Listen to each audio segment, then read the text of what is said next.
got arrested, was employed, but they're holding my job. All right, so do not contact her. The relationship is over. And I haven't had no contact since 2021. All right, so I'm gonna find you guilty, sentence you to 5 years in the prison, suspended and probated for 5 years.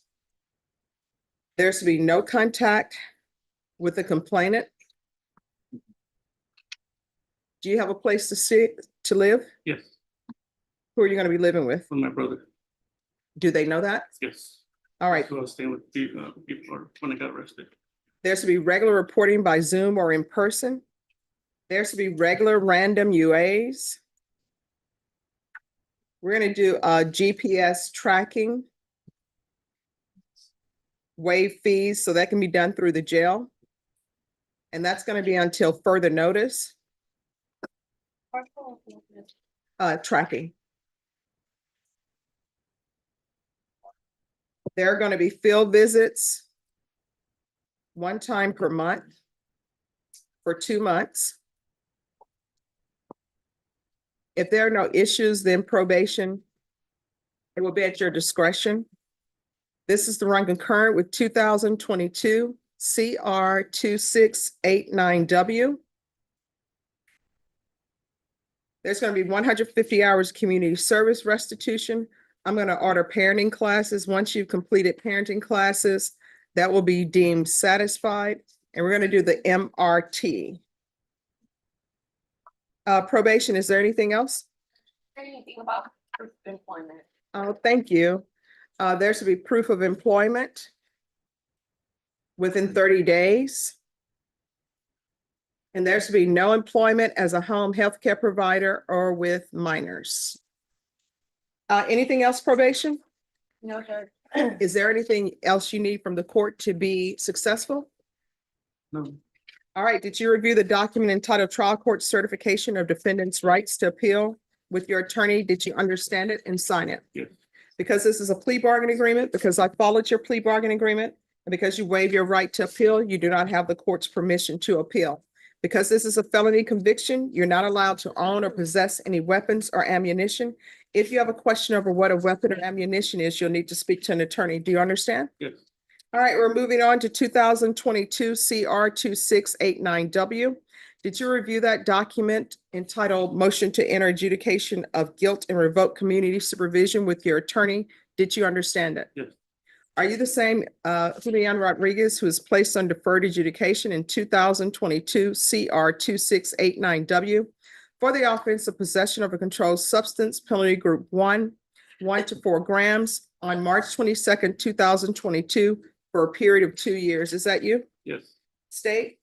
Your Honor. 10 seconds of the court's time.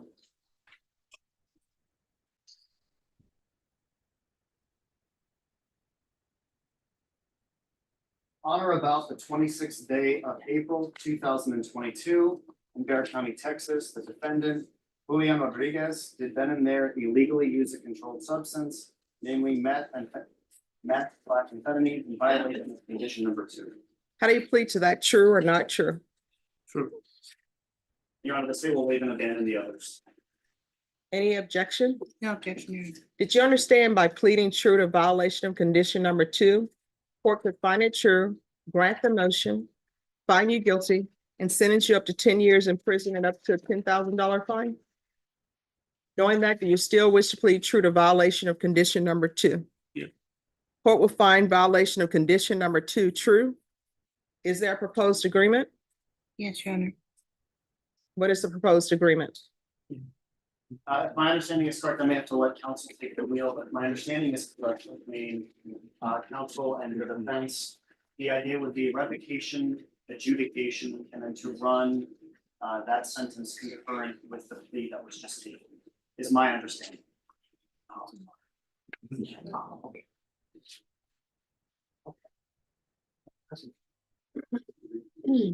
So 5 for running part in both cases, no tolerance. Tap about. All right, this is what the court is going to do.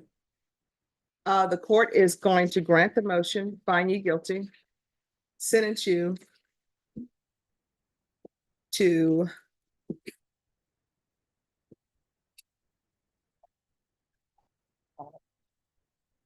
I'm going to sentence you to 8 years in prison, suspended and probated for 8 years.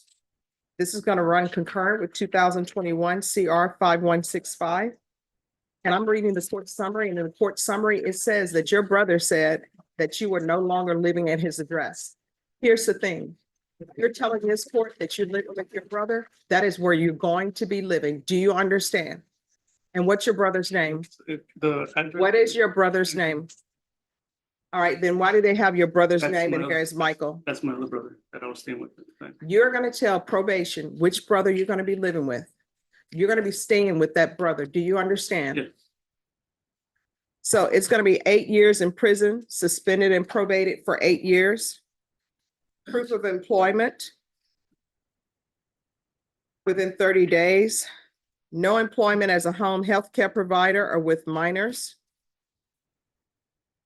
Regular reporting by Zoom or in person.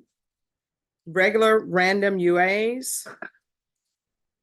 And probation, do we need an updated TAP evaluation? Your Honor, I'm sorry, I'm a little conflicted with this whole process right now. Mr. Rodriguez informed us that he hadn't been reporting because he kind of fell back into drugs and so forth. And that wasn't brought up on the other case. And there needs to be some type of TAP evaluation, drug court evaluation. I know that we didn't move forward, or the state didn't move forward with the non-reporting, but he in essence only reported one time. And then he did not report after that. So I believe the TAP evaluation, felony drug court evaluation, all of that should be done in custody. Oh, no, it's gonna be done in custody. And honestly, you should be revoked. You understand? Yes, ma'am. So it's gonna be a TAP evaluation in custody. And he's gonna follow all TAP recommendations. And there's not gonna be a referral to felony drug court because there's no room for him at felony drug court. So if TAP evaluation says inpatient treatment, you're going inpatient. Do you understand? Yes. And you are gonna tell probation who you're gonna be living with, and that's the person you're gonna be living with. Nobody's playing games with you. Do you understand? Yes, ma'am. So there'll be a TAP evaluation in custody. And on this case, I need a trial courts. I do have the trial court certification. So there's going to be a TAP evaluation in custody. Follow all recommendations. And instead of regular random UAs upon release, I'm going to want the UA hotline until further notice.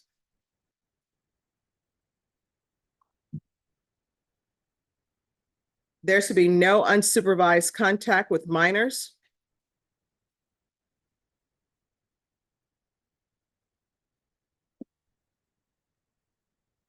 $120 hours of community service restitution. And in that cause number, he's going to have to do the restitution hours. Probation, is there anything else? And I'm sorry, on that case, field visits until further notice. No, Judge. All right, did you review the document entitled Trial Court Certification of Defendant's Rights to Appeal with your attorney? Did you understand it and sign it? All right, you have a limited right to appeal. That right to appeal is as it relates to the allegations in the motion, not the fact that you were on community supervision. Do you understand? Yes. All right, good luck to you. Come on, sir.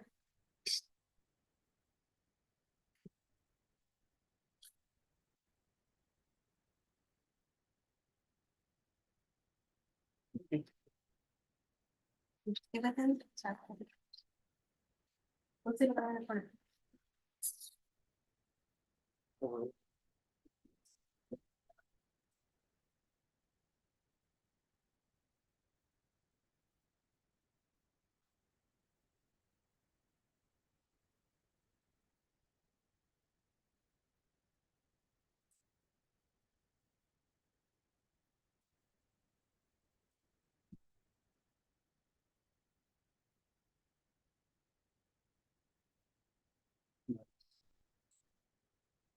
Thank you, Nova. All right, we're gonna go on the record. Court is calling 2022 CR 11862, State of Texas versus Alexander Castro. Can I have parties announced for the record for the state, Andy West, Warren, Jason Garahan. defense? Gary Hillier and adjustment all agreed with the defense. And are you Mr. Castro? Yes, ma'am. And are both parties ready to proceed? Stage ready, Judge. Yes. Just one brief issue about defense one. Can I Yes. approach the court? Judge, we recall, and I've shown this today, we'd entered defense one as a placeholder, Your Honor, because and So you're just asking to substitute? I am judge. It's substituted. But I do have to approach the court, Judge, because the one I brought today has all 8 pages and the one yesterday only had 5. And before I All right, take 3 then pages so of it, I want your, talk to the state, see if they have any objection to removing the 3 pages, and then we'll go from there. thank you, Judge. I wanted to ask you, I didn't want to do it without. Okay, all right, And Judge, no objection from the city. I'll make sure they see me do it. okay, all right, thank Your Honor, we do have an issue, that I wanted to report out, and because it relates to, defensive strategy, I'd like to do it ex parte. Does that need to be done now? Well, no. All but right, I just want to I want you to know, we're thinking about it, Judge, and not gonna do okay, it later on, but. all right, thank you. All right, state, do you have your witness? Your Honor. And is the jury lined up? Yes.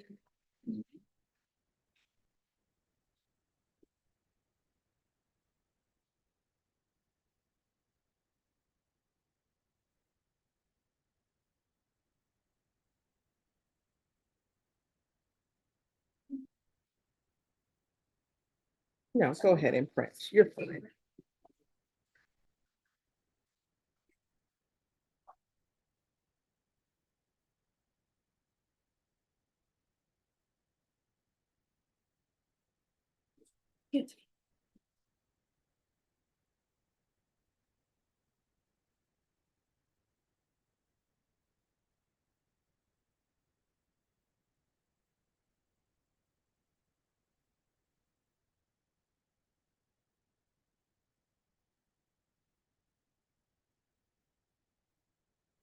Because they're in the hallway.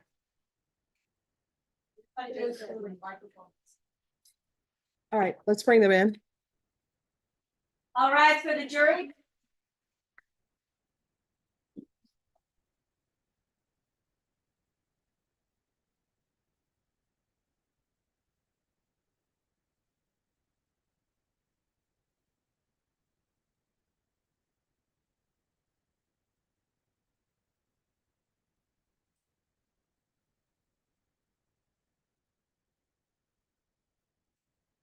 All right, everyone, please be seated.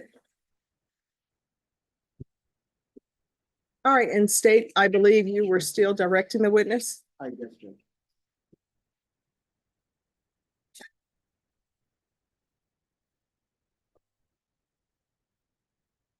Mr. Rodriguez.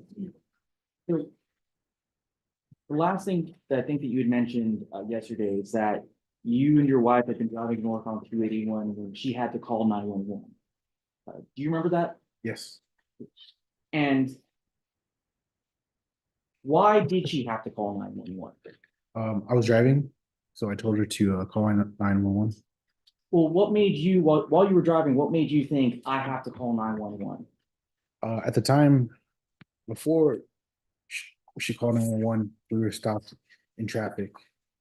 And then we saw the truck speed past us and then get the car stalled in traffic. So, And then I told my wife, you need to call 911. so let's break that Sir, I'm gonna down. have to ask you, please keep your voice up so that the members of the jury can hear, the court reporter can hear, and I can hear, all right? Yes, ma'am. Thank you.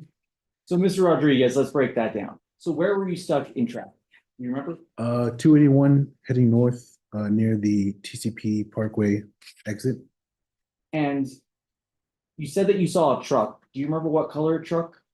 Either like a dark blue truck, And what drew your attention to the truck? the high rate of speed. Now, where were you when you saw the truck? I was in my vehicle on the right lane. I think at the time it was a 2-lane highway. So I was on the far right. The truck was on the left lane. And so did the truck go past you? Yes. And so as it went past you, what did you do? I just watched it.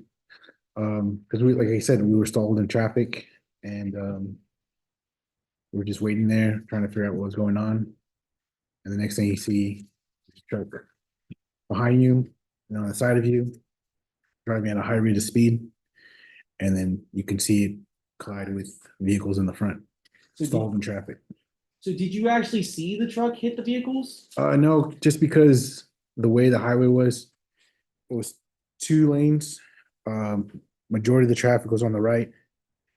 It went down and it kind of curved, so you can't really see the vehicle passing on the left, but you can see the vehicle's roofs from the distance. So like I said, we were stalled in traffic, just waiting there, waiting for traffic to continue. And you see just the form lines of the vehicles, the speeding truck passing us, and it kind of disappears, but you can see the top of the vehicles in the highway.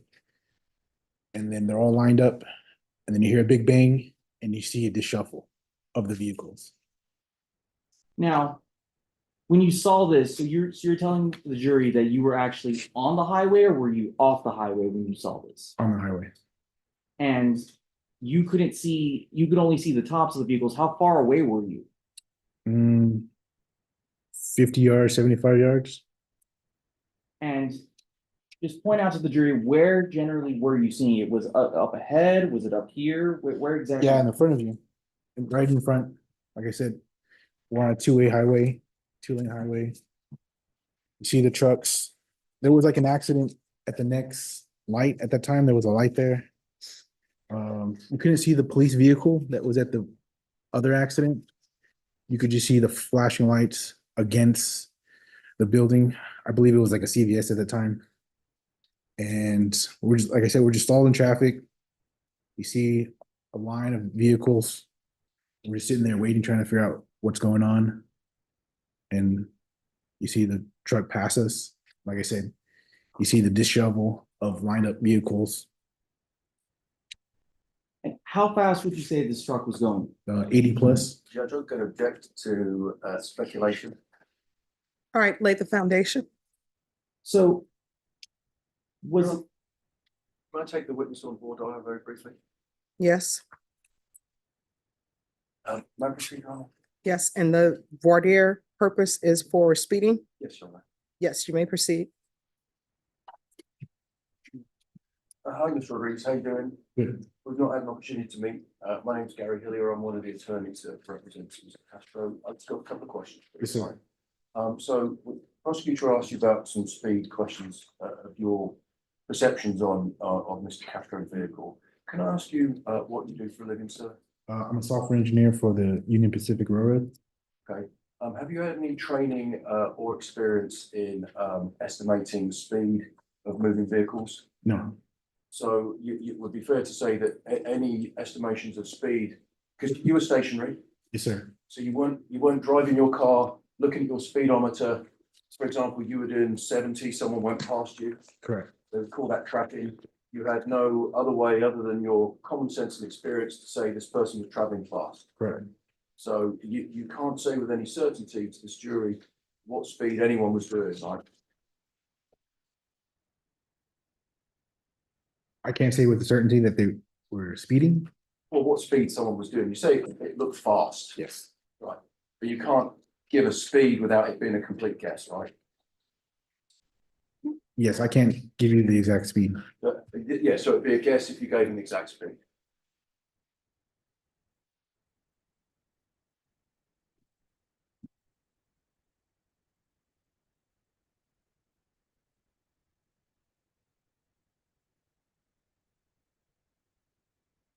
Sorry, what was the question? I can't remember. I think I said it would be a guess. If you would, based on your training experience, if you were to give a speed number to the vehicle that you're discussing, it would be just a guess.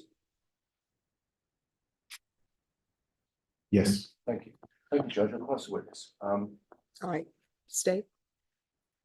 what made you call 911? The high rate of speed and the sound of the collision and like the disheveling of the vehicles.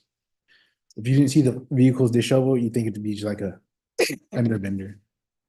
Like I said, there was already either a police officer or fire or EMS, maybe 200 yards in front of us. So there's already someone there. But like I said, I saw the high rate of speed. I heard the loud collision and then the disheveling of the vehicles. And then knew it was an accident. And I told my wife, you need to call 911. It was an accident.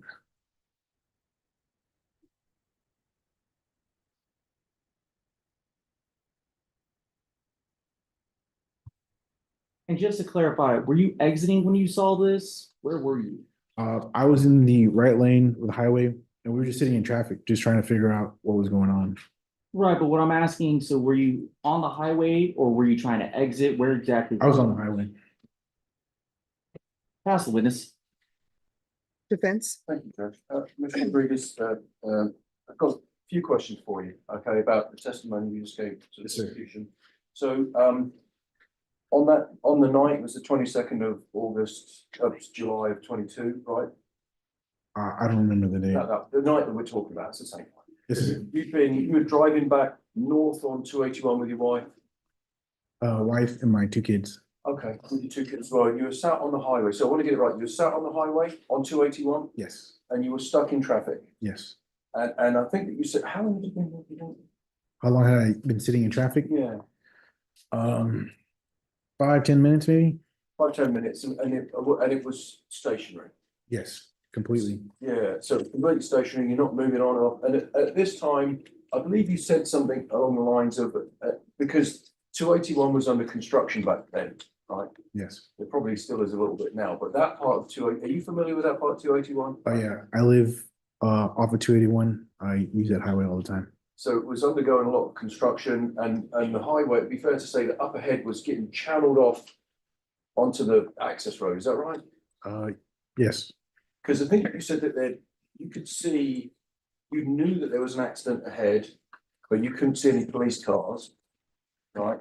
correct. But you could see that there was light reflecting off of a CVS. Is that right? Correct. Like flashing lights. And now, Red and blue lights flashing in the distance. and that was in the distance. So, but that's not actually on the highway itself, right? That you're on the highway, which is, it's kind of elevated at that point, right? Where the lights were reflecting off the building, yes, that was elevated and that wasn't on the highway. Yeah, so so that's in the distance on the right-hand side where you're seeing the lights. You're not seeing the lights on the highway because if I'm correct in what you said, is that you were however far behind. You said that when you saw the truck come past you on the left-hand side? On my left-hand side. Yeah, because you're in the right-hand lane. You saw the truck come past you at high rate speed. We can't see what high rate speed, but you couldn't see the vehicle. You could only see the roofs of the vehicles that he hit. Correct. So you said, so put yourself back there, like you just said, he came past you and you couldn't see the collision because the road kind of went, there was like a slope and a slight dip. Correct. So, but you see, the car probably driven by Mr. Castro goes over the hill and you can't see the point of collision because you can only see the roofs of those vehicles over that hill. Correct. So would it be fair to say that you're from where, and how far back estimate do you think you were from that? 50 yards? 50 yards, and you were there at the scene and you saw this with your own eyes, Correct. but from the point of impact was slightly over the crest.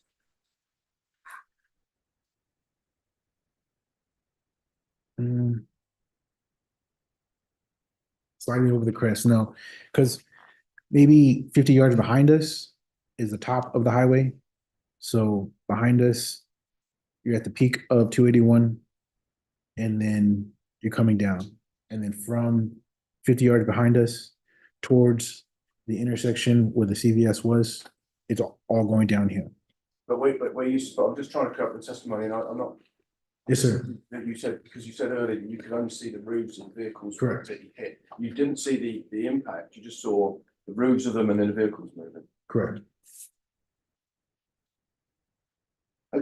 Thanks, I've got no further questions, you'll pass with this. Nothing from the state. All right, is this witness excused or subject for recall?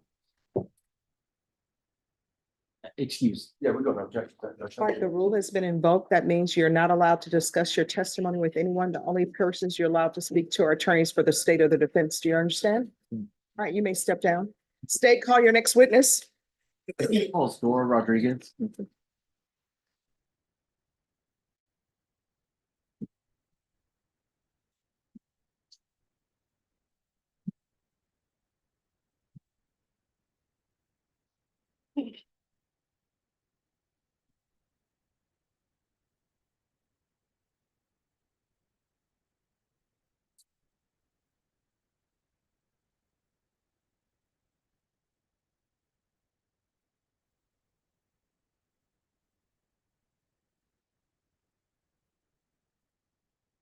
All right, would you raise your right hand for me, please?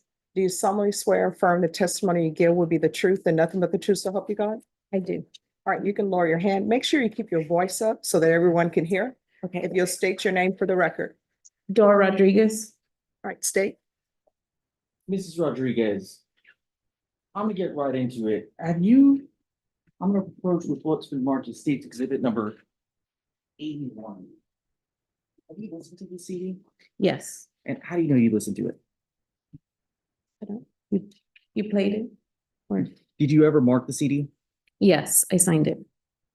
And is the audio call that's on the CD, is it a true and accurate depiction of the 911 call you made while you and your husband were driving on 281? Yes. Has it been altered in any way?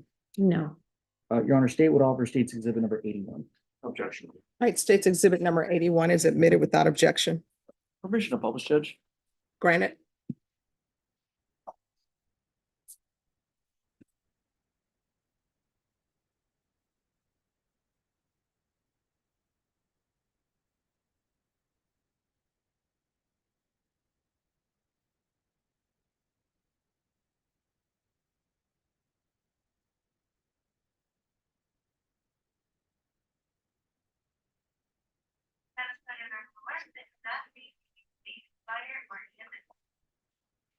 I do believe that there's an accident, so the traffic is stopped at 281 North by TTC Parkway, and I guess the truck didn't notice, and he just ran into a bunch of cars. So you're at the CCC Parkway right now?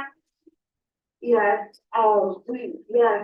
Is it going like, BJ in the city?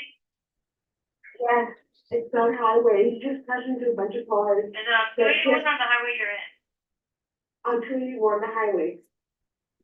So not on CCC, but on US 281? Yes, on 281 North. Is it the crossroad of CCC? Yeah, Okay. so they have, they're already people there, I think there was already a crash, and then had a bunch of people stop, and then somebody else was going, and, didn't notice, so there's a second crash. So there's two crashes in the same area? Yeah, cause there was like tow trucks taking care of those food stores for the first crash, and so everyone was at a halt, and then somebody else just crashed into a bunch of cars. So someone didn't notice that there was an accident in the front and they hit somebody? Yeah. So there was a line waiting for it, and he just smashed into a bunch of cars. Do you know, is the car smoking or on fire? I don't know, we laughed, we just kind of saw it. And was it flipped over or no? I don't know, I just know that when he ran into the car, he saw turn. So he hit multiple cars? At least one car. Okay, and they were the ones waiting in the line? Yeah, the people waiting in the line were hit by that truck. Okay. All right, I'll send, let officers know. Do you want to be contacted officers? No, Okay, I'll let them know now. thank you. You're welcome. Pass the witness.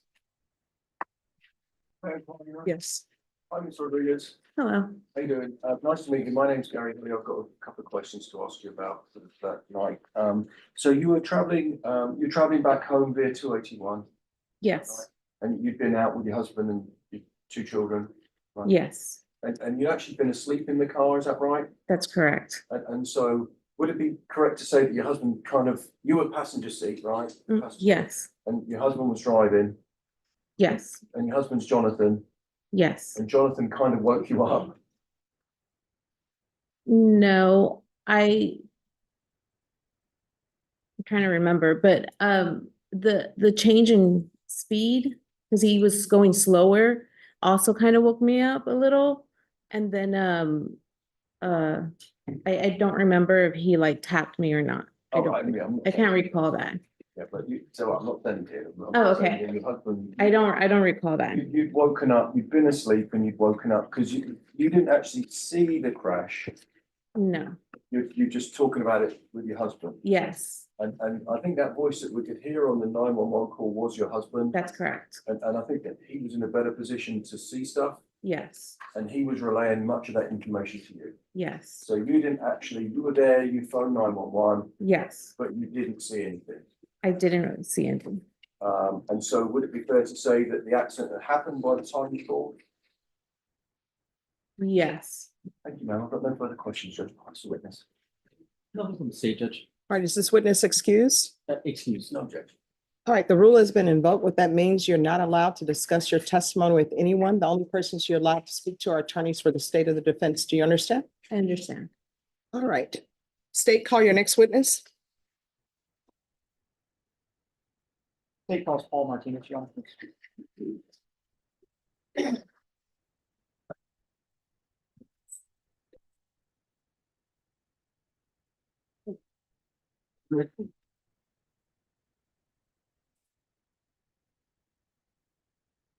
Deputy Laura.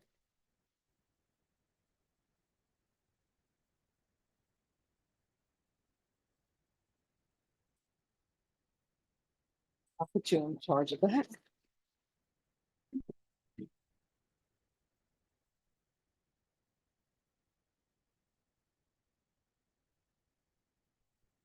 Can you raise your right hand for me, please?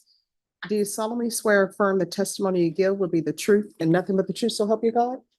All right, you can lower your hand, have a seat. Please keep your voice up so that members of the jury and the court reporter can hear you. If you'll state your name for the record. Paul Andrew Martinez. Paul Andrew Martinez. All right, state. Thank you, Your Honor. And Mr. Martinez, thank you for coming in today. I'm gonna jump right in. Time is always of essence, right? The fact is, on July 22nd, 2022, were you employed at HEB? Yes, And to this day, are you still employed at HEB? yes, And just real quick, before we get into trouble, make sure you listen to the end of my question and then answer Okay, it, because the court reporter is gonna get very upset. okay, And I'm trying not to upset her, okay? So just make sure I finish and then you can start and I'll make sure I try to do this next. So you still work at HEB to this day? yes. And what in 2022 and to this day, what do you do for HEB? Deliver groceries to the stores. And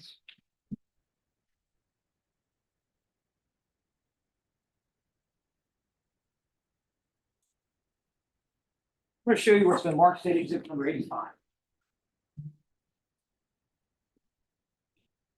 Okay. Whose truck is that? This truck I was driving that night. Oh, yeah, I guess I asked whose truck. It's HEB's truck. Yeah, but it- actually, yes, You drove it, right? yes, I It's drove the it. one you drove that night? Yes, And it's a fair and accurate depiction of pretty much the scene that night. Is that right? yes, In fact, your truck is at the spot where it was stopped when the accident happened? yes. Okay, thank you. Your Honor, at this time, I'd like to enter into evidence state exhibit number 85. I tendered the defense any objections. No objection, Judge. All right, State's Exhibit 85 is admitted without objection. Judge, may I publish it? Yes.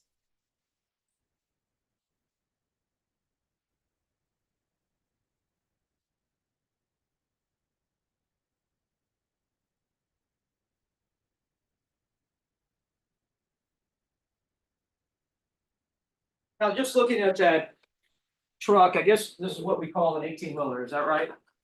Yes, I guess most people call it that. I mean, what do you call it?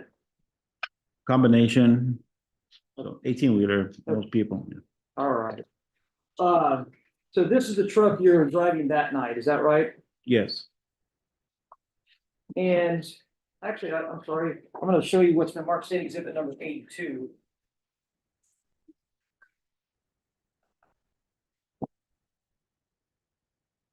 You recognize this? yes. And is this also, well, one, you recognize it, and two, does it show your truck at the scene? My truck or the trailer? Yeah, Okay. yeah, Okay, you're right. This is the trailer. yes, This is the back part of Yes. what you're hauling. Is that right? yes, But you were driving the truck that was attached to this trailer. Is that right? yes. All right. And Your Honor, this time the state would like to enter state exhibit number 82. Objection, Judge. All right, 82 is admitted without objection. Judge, we got our overhead, I think, working. Okay. And let's see if it's actually working. There we go. State exhibit number 82 is up there on the screen. That's what your truck looked like that actual night, is that right? Yes, With the lights and the writing and everything on there, is that right? yes. And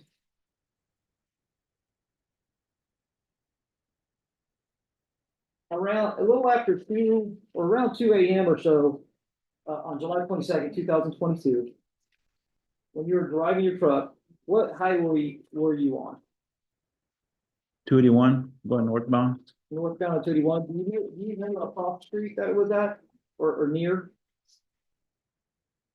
I know it's past that Evans Road where they built that new via parking.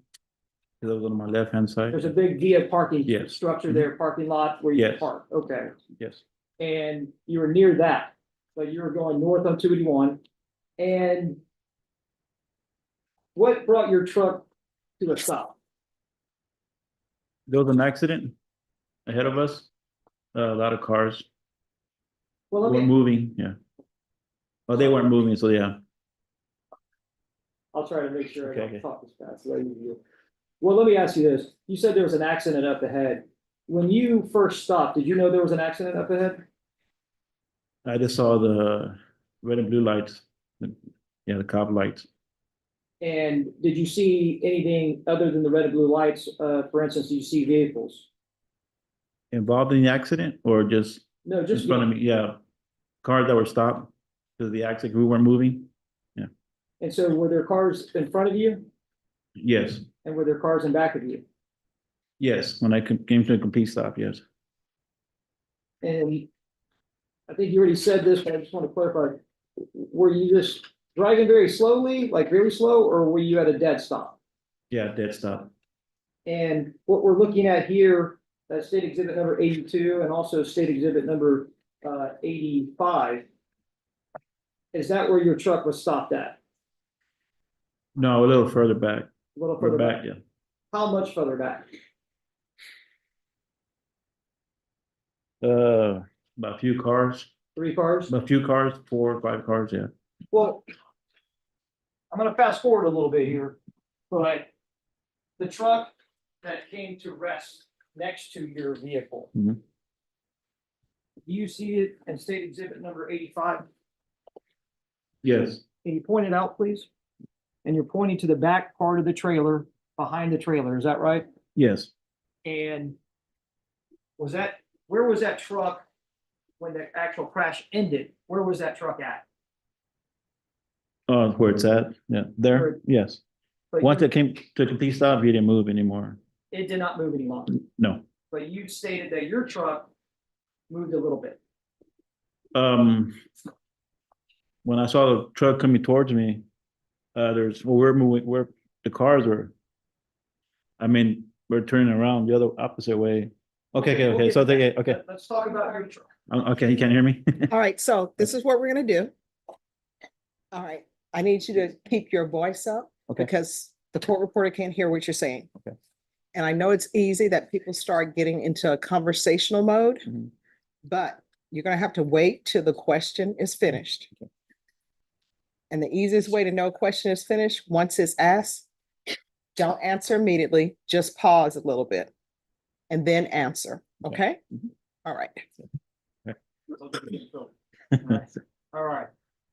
What my question was, is that you stated just earlier that your truck moved forward just a little bit. Yes, And this other truck, that's the wreck truck behind your trailer. It moved away from that truck, is that correct? um, Let me rephrase, I withdraw that question. okay, Was this truck that was wrecked closer to your tractor trailer? yes, Okay. yes. I think I was just asking some confusing questions for you. Now, when you were at a dead stop, I believe you already stated there's vehicles around you, in front of you, and in back of you. You stated something just earlier that I said we get to that. You stated that something about U-turns or reversing of vehicles. Explain to the jury what you saw that night. A lot of people didn't want to wait, I guess for the accident to clear up, so they started turning around, going the opposite way. And you stated they didn't want to wait. You're guessing at that, is that right? Yes, several cars did that. And why did they not want to, I mean, I'm not asking you what they were thinking, but you're saying they're turning around because of why? I'm thinking because they don't want to wait for the accident to clear, because they were there for a while already. Speaking of, how long had you been there before the actual accident happened behind you? I would say 10, 15, 20 minutes. It's 10, 15, 20 minutes? Yeah. Just, while I was waiting, yes, complete stop. I mean, and now you're guessing 10 to 20 minutes is quite big difference of time, is that right? Yes, So you can't quite remember how long. no. Okay. And so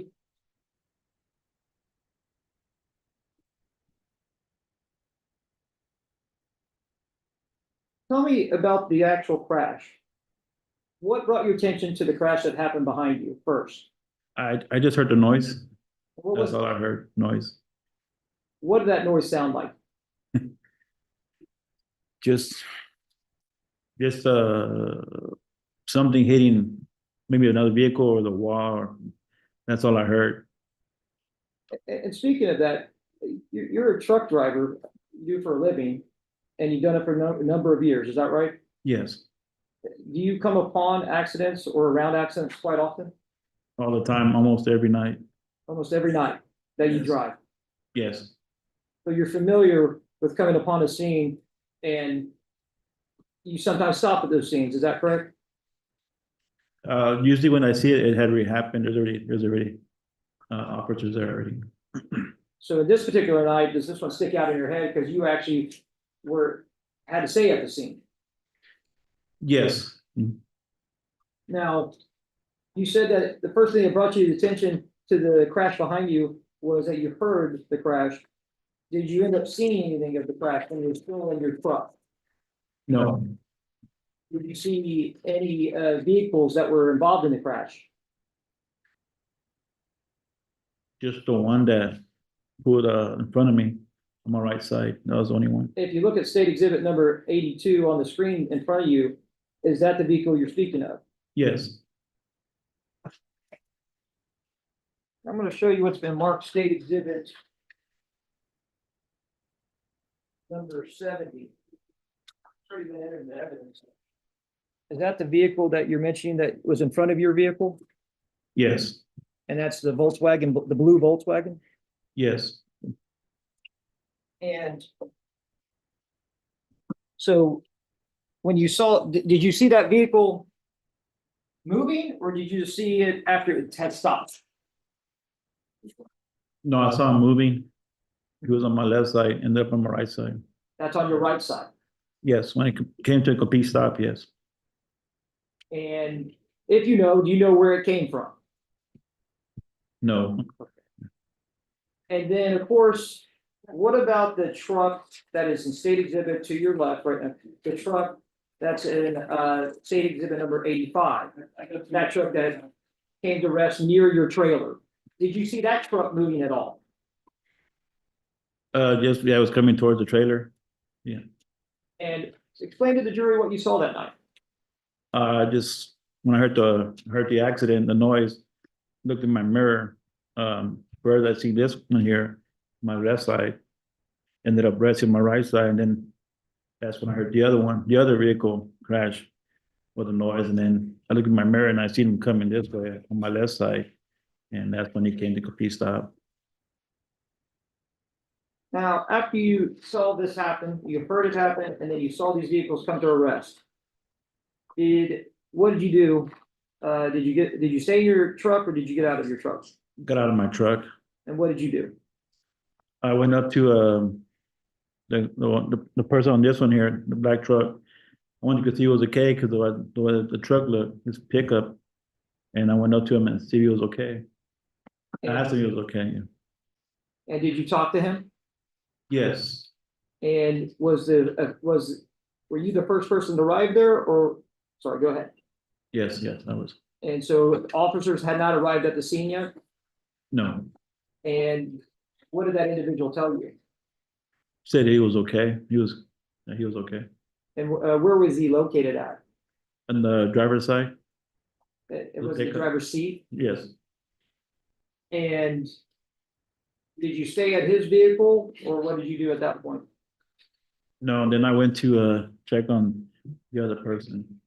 And you're saying the other person, state exhibit number 70 is on the screen and that's Yes. the first. Sorry. Sure. Yeah. State exhibit number 70 is, you're speaking of the individual that was driving that vehicle. Yes. And did you go to that individual and speak with him? He had gone off his car already. So I went to go see if he was okay. And you had a conversation with him? Very little. Very little, Yeah. okay. And after speaking with him, what did you do then? Well, before I went to the truck, when I got out my tractor to go check on him, that's when I called 911, and because nobody knew what had happened, because they were at the other scene. So I spoke to the dispatcher, told him what happened, and that's when I went to go check on him, and in this car. After that, that's when the officers, I guess from that accident, they were running towards the accident, so.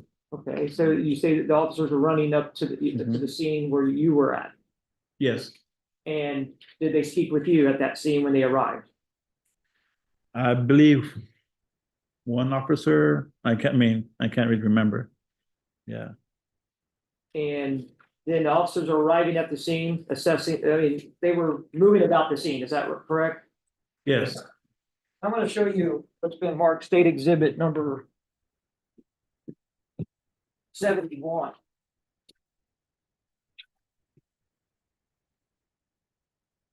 Right here. Did you ever see this vehicle? no, That night, did you ever see that vehicle? no, I'm not asking about if it was during the crash, I'm saying after the crash. no, Do you see this in the background? yes, Is that, whose truck is that? yeah. My tractor trailer, yeah, Okay, so did you ever walk down to this, all the way down to this vehicle? no, Where did you stay at? I was right around here, but in the wall on this side. So you stayed up by your tractor trailer, is that correct? You never walked around the area? No, Okay.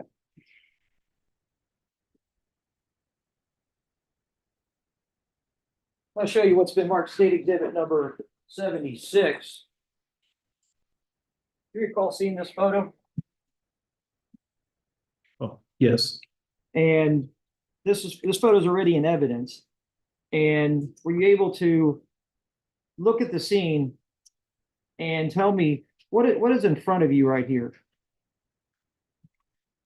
cars, Cars. Mhm. And is that the way it looked that night? yes,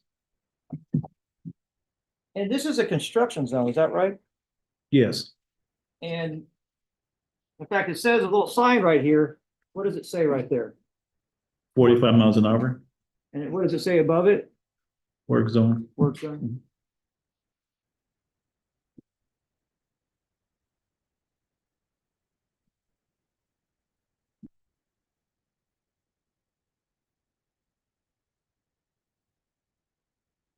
Now, right after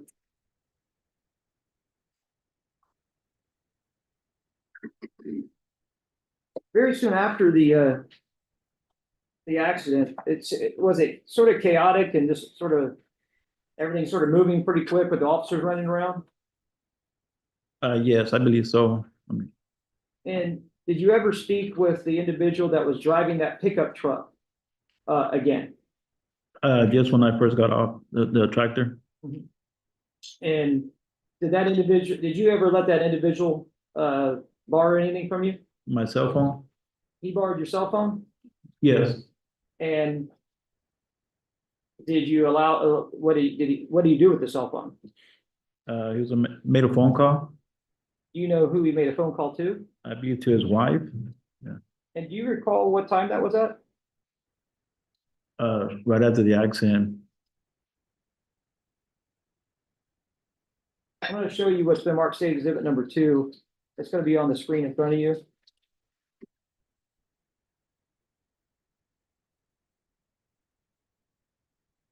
We're gonna play it at 2:36:17.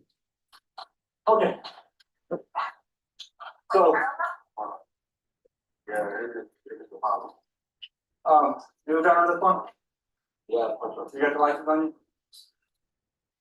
you? That's the individual you let borrow your phone that night, is that correct? Yes, And that's the individual that was driving that truck that's actually in that video right there, is that correct? yes. And can you read the time stamp on there? 2:36. 2:36. And I mean, if I said this accident happened, so there's been some evidence that it happened at 2:21 or after, that would only be about 15 minutes after the actual accident, is that right? Yes.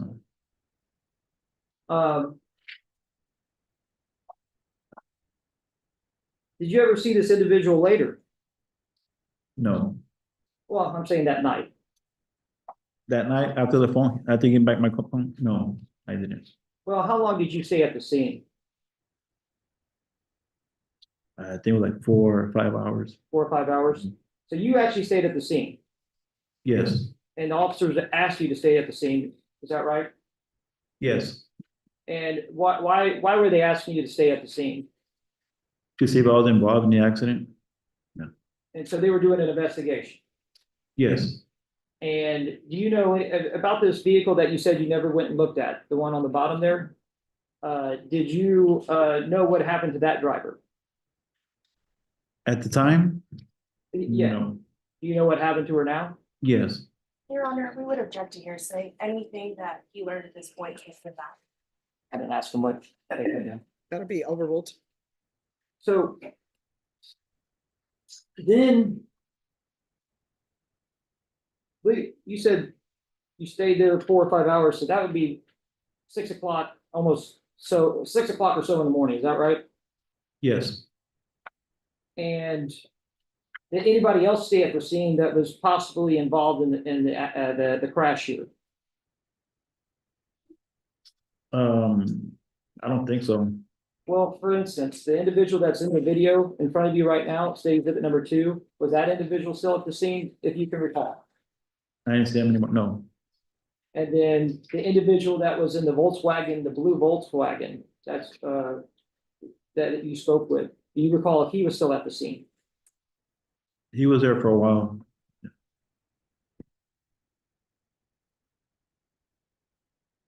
And I want to ask you, after this accident right here, right behind you, did anybody else run into all these parked cars? I didn't see anybody. Yeah. Thank you. We'll pass it over to you. All right, defense? Yes, Your Honor. Good afternoon, Mr. Martinez. I'm Jasmine Olguin. I'm one of Alexander Castro's attorneys. Just have a couple of questions. And I want to start off by kind of setting the scene for what it looked like before the accident. So one of the things that you mentioned is that you were waiting for about maybe 10 to 20 minutes before the accident. More or less, yes. And this was at a standstill. Yes. And during this time, your 18-wheeler was parked and you saw vehicles, some vehicles were turning around from the accident and they were going the other way on the highway. Yes, So you were able to see some vehicles turning around, meaning that their headlights were going the opposite direction. yes, And this wasn't just one vehicle that you saw, these were multiple vehicles. yes, And you would agree that that's chaotic in a sense for drivers driving onto this highway. yes, So some of the vehicles are going one way, but you also saw some vehicles reversing from the line and trying to exit that way. Did you see that? no, I guess, did you see any vehicles that were in line, kind of just instead of completely turning their vehicle the other way, they were just reversing to get out? no, You don't remember seeing that? So you don't remember seeing some cars backing up all the way? no, And when you were driving, there was a point where you saw a wrong way driver. You saw their headlights coming towards your vehicle yes, and you started flashing your lights at them. yes, And you were afraid of seeing somebody coming head on towards you. yes. And that was a car that wasn't involved in this accident. I don't know what kind of car it was. So you're waiting there, and you don't see that this part of the highway is closed off in any sort of way. It was closed off on the front to get into the highway. I'm sorry, I couldn't hear you. Yeah, it was closed, to get onto the highway, that part was closed. What do you mean by that? Like from the frontage road to get on 281. Yeah, it was blocked out there. Because of construction. And what did the construction look like on that? Where I was at, Yes. it was a 3-4 lane, it was open. And then it turned into 2 lane. Yes, And Your Honor, may I approach? Yes. I'm publishing what has been marked as State's Exhibit 76. Mr. Martinez, what we see here is that this is your vehicle right here in this photograph. yes, And you would agree that the accident that took place happened behind you. yes, And do you know about how far behind you it was? I don't know. So it happened behind you. And as we can see from this photo, can you see it? Yeah. Is that this work zone sign, it says 45 miles per hour, that takes place kind of right where your trailer's at. So Oh, where the sign's at? this sign right here that Mhm. was pointed out, that sign is right next to your trailer. Maybe a Yeah, little a behind. little behind, yes, Okay, and that's kind of the warning sign that was given to drivers if there was a work zone up ahead. yes, Putting down State's Exhibit 76. Mr. Martinez, I know you didn't see the accident, but you did see some part, as you described to us, when you looked at your mirror and kind of looked behind you. yes, And one of the things that you saw was what you know now to be Mr. Castro's truck. yes, And you saw that truck either flipping or spinning after impact. yes. You remember how many times you saw it either flip or spin? I saw him spin, but I don't know how many times. And can you describe to us what that looked like? Were his tires on the highway what you saw? Yeah, it was on the highway. So he wasn't airborne when you saw him. No, And then one of the reasons that you thought maybe this accident happened was because of the chaos from the wrong way drivers. yes, And at that time, you believed maybe that's what could have happened. yes, And we saw the Honda that you were asked about, and at no point in time did you see that vehicle. No, And at no point in time did anybody tell you about the condition of that driver during that, at that night? I heard that she was in bad shape. That's all I heard. And at what point was that? Was that early on or towards the end of the night? I guess kind of towards the end of the night. So it'd be fair to say that while you were waiting and while you were talking to officers, you were not aware of what was ongoing? No,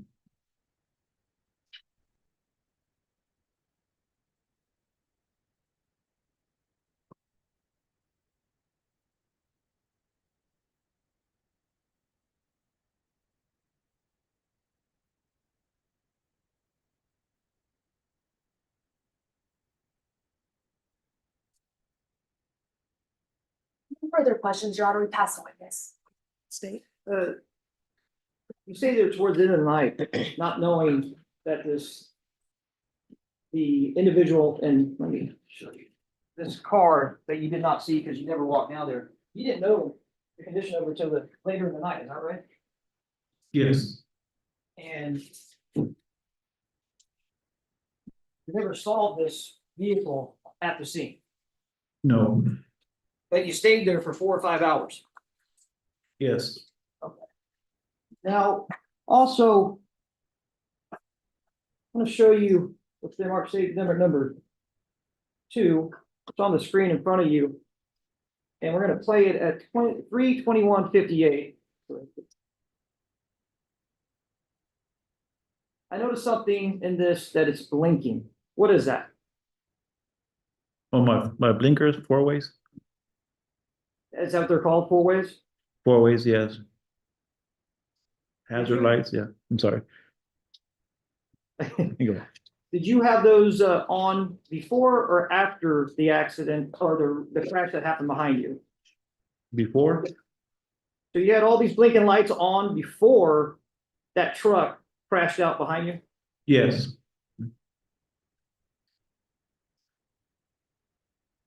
And I'm gonna show you what's been marked state exhibit number 83. You're talking about some distance before. And do you recognize that picture? yes, And does it show the scene that night? yes, And does it show the distance between your trailer and the truck? yes, And it shows that distance from your trailer to this big sign that's across the highway, is that right? the distance, like how many feet from? Well, not how many Oh, feet, but it shows that, in this photo. yes, And then it also shows the VW, the blue one that's off to the side of you, is that correct? yes, Your Honor, stay with the ASCII to indicate exhibit number 83. We'll tender to defense for any objection.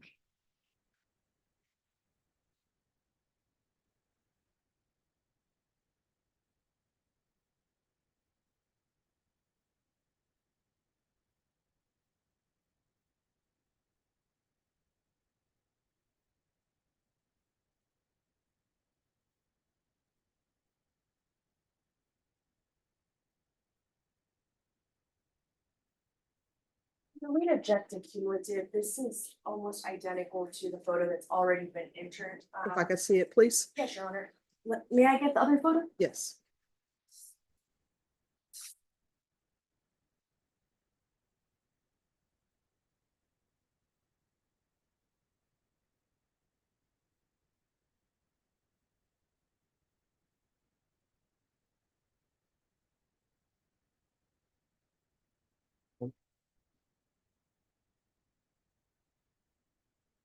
All right. Defense's objection is overruled and states exhibit number 83 will be admitted into evidence. Thank you, Judge. May I publish? Yes. Showing the jury what's been marked state exhibit number 83. So in this picture, it shows, we were talking about that distance that you sort of moved your truck up or truck and trailer up a little bit further after it happened. Is that distance we're speaking of right here?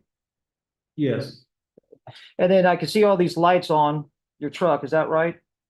yes, Those are the lights that we saw in that body cam that you said were hazards or four ways that were blinking before the crash behind you happened. Is that right?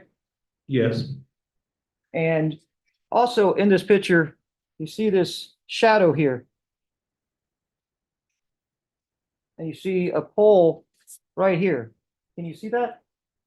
yes, Is that the sign here? The defense counsel mentioned, it's state exhibit number 76. It says 45 miles an hour work zone. That she said it was right next to your trailer. yes. Okay.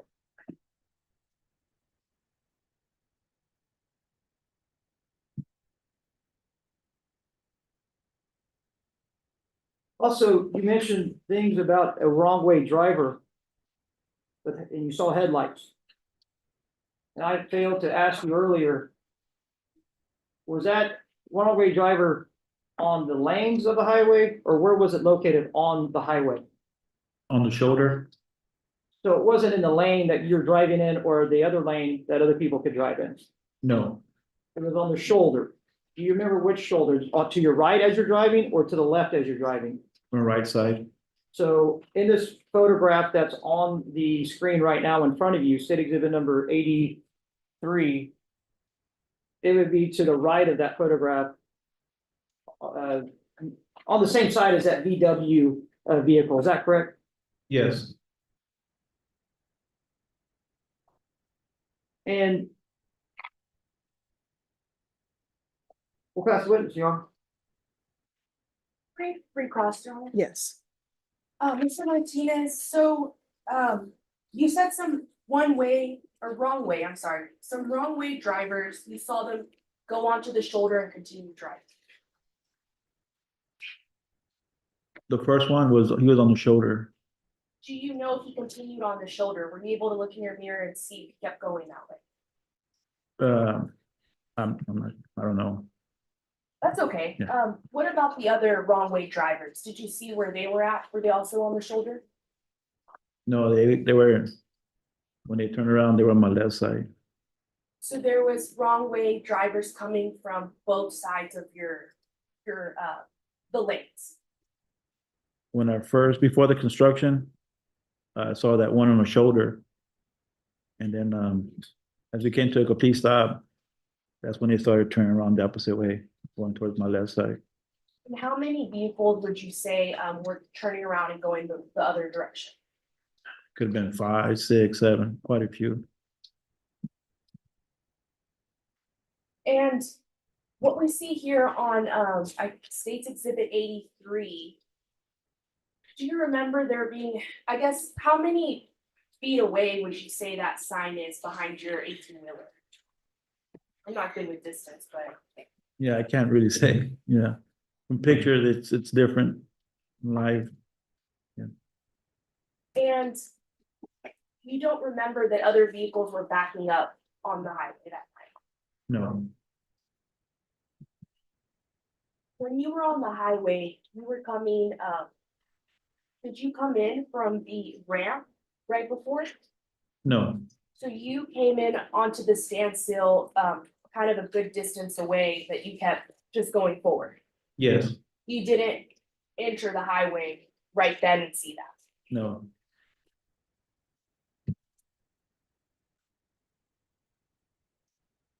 And when you saw everything going on with the accident, or what, from what you could see, you believe that one of the reasons was this because of these wrong way drivers. Yes, No further questions, Your Honor. We pass the witness. No questions for this. All right, is this witness excused or subject for recall? Excuse, Your Honor, please. Excuse, Judge. All right, the rule has been invoked. You're not allowed to discuss your testimony with anyone. The only persons you're allowed to speak to are attorneys for the state of the defense until the case is concluded. Do you understand? Yes. All right, you may step down. Thank you. Thank you. State, who's your next witness? Peter Stepanov. All right, how long do you anticipate? He's a lane witness, Your Honor. All right, let's bring in the next witness. And then, ladies and gentlemen, after this witness, I'll give you a brief break. Are you okay to continue? Okay.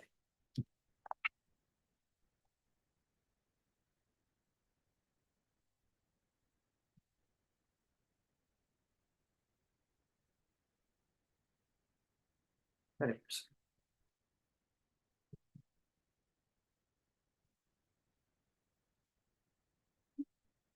Hello. Could you raise your right hand for me, please? Do you solemnly swear and affirm the testimony you give will be the truth and nothing but the truth, so help you God? All right, you can have a seat. I'm gonna need you to make sure that you keep your voice up. So project so that the jurors can hear and the court reporter can hear. If you'll state your name for the record. Peter Stepanov. All right, just a little bit louder for me. Peter Stepanov. Great. All right, state your witness. Thank you. Stepanov, is that how you say your last name? Yes, sir. Okay, that's up your name, I know that. I'm just gonna see here. Yeah, there we go. This is the. I just want to make sure that everybody is able to hear you. This is this. Okay, this is the one. This is that one right there, Okay. okay. All right, sir. Thank you for coming in today.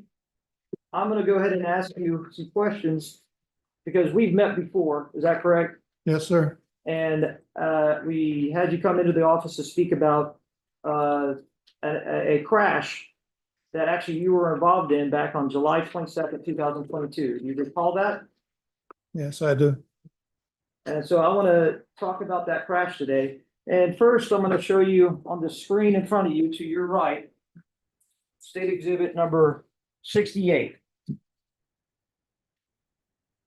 Do you remember that vehicle? Yeah, I do. And whose vehicle was that?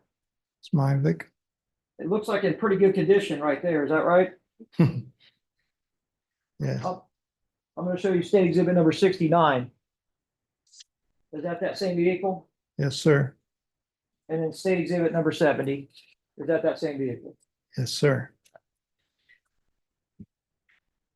So were you the only individual in that vehicle at the time? Yes, And will you tell the jury, where were you coming from that night? I was coming back home from work. So everybody sort of knows, it's been evidenced already that this is a little after 2 o'clock in the morning. So what time do you get off work? I clocked out at 2 o'clock. Took Wurzbach, then 281 North. So it will take me about 25 minutes to be home. So you sort of work a night shift, and where do you work at? Yeah, that's what I do. I'm with the post office and I work at the plant at Parent Vital. So you deal with sorting mail, is that correct? That's what we do there, yeah. Thank you. So where were you headed that night? I was heading home. And do you recall what road is that you were headed down? That's 281 North, And somewhere around it's an overpass Stone Oak Parkway.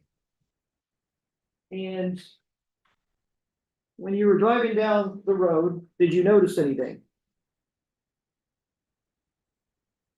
Well, at some point, I noticed that there was a line forming up ahead of me for about half a mile, probably. So I lined up behind the last vehicle. And when you were driving up, you said you noticed a line forming, a line of, and I got to be very technical here, a line of what forming up? A line of vehicles. And how did you notice that these vehicles were lining up? They stopped and they had the last vehicle. It was a truck, 18-wheeler, had its emergency blinkers on. And I want to show you another poster to your left now. Of state exhibit number 70.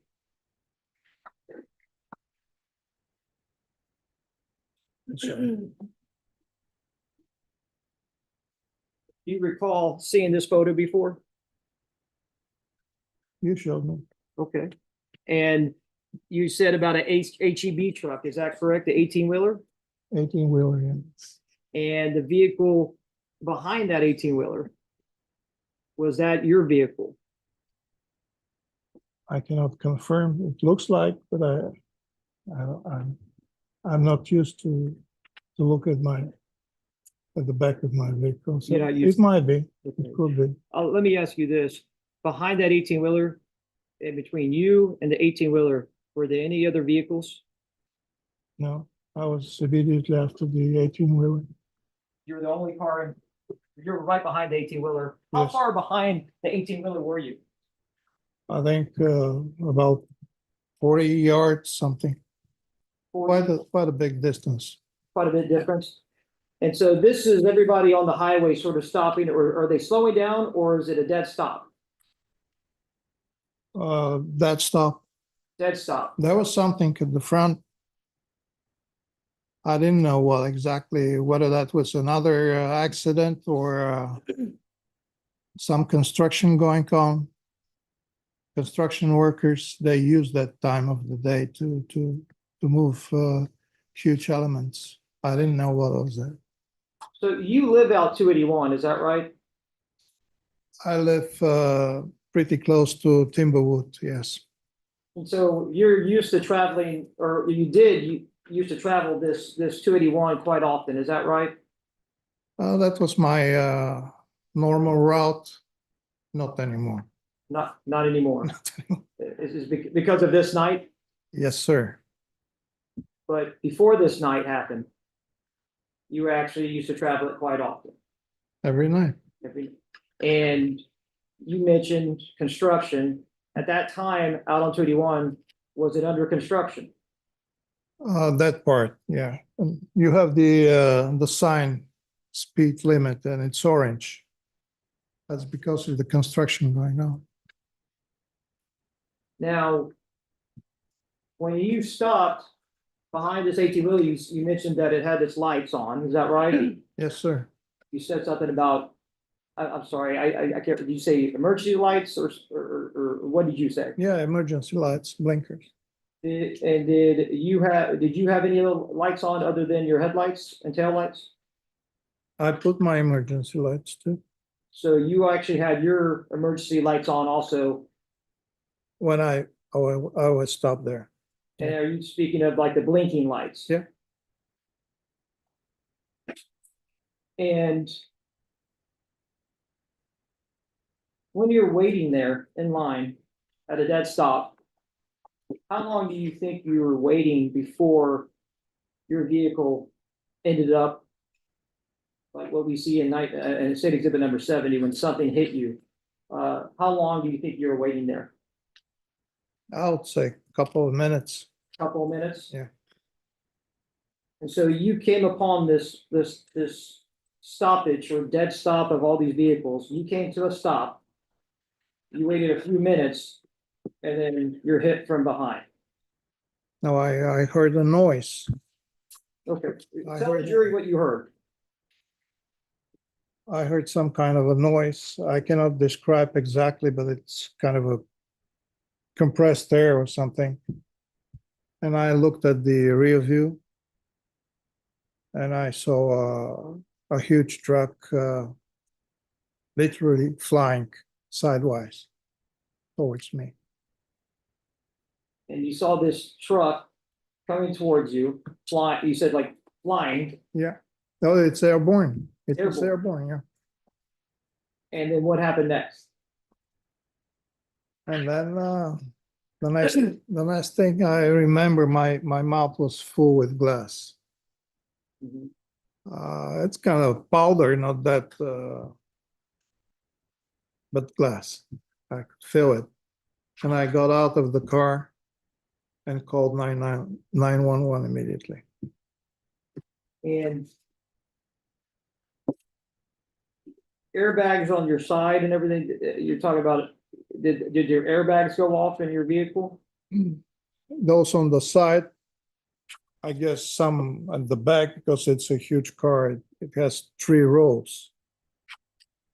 The third row was not deployed, of course, but it's a pretty long car, and I guess the back airbag was also deployed. But that's all. The airbag in the wheel, steering wheel was not deployed. So the steering wheel was still intact, Oh, the airbag. the airbag. Yeah, otherwise, when I tried to pull, it's a car that is started with a key, not with a button. So I tried to pull the key, but it was blocked. And so when you were hit, did you're at a dead stop, did your car travel forward? I guess so. Okay, because you don't know what happened. I don't remember anything. It was just a split of a second. And so your vehicle that you recall, just to be clear, was behind the 18-wheeler on the highway. Yes, sir. Where you went within a lane. Yeah, And do you remember what lane you were in, the left lane or the right lane? right lane. There are two lanes and a shoulder. The shoulder. Yeah. But nobody travels on the shoulder. Police or emergency responders. The truck in front of me was on the right lane and I was on the right lane. The left lane was free. Now, do you recall any cars stopping behind you before the crash? I saw a white car. White car, yes, ma'am. But later on, I didn't see it anymore. It might be that it turned around. Now, you're saying you're in the right lane. What about the left lane? Was there a car stopped in the left lane or was that lane open? Do you recall? There was nobody in the left lane. Nobody in the left lane? Nobody.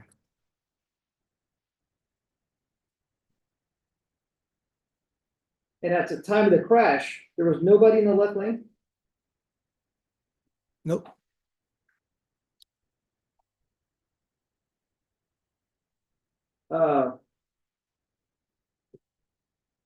You called 911, you stated, Yes, sir.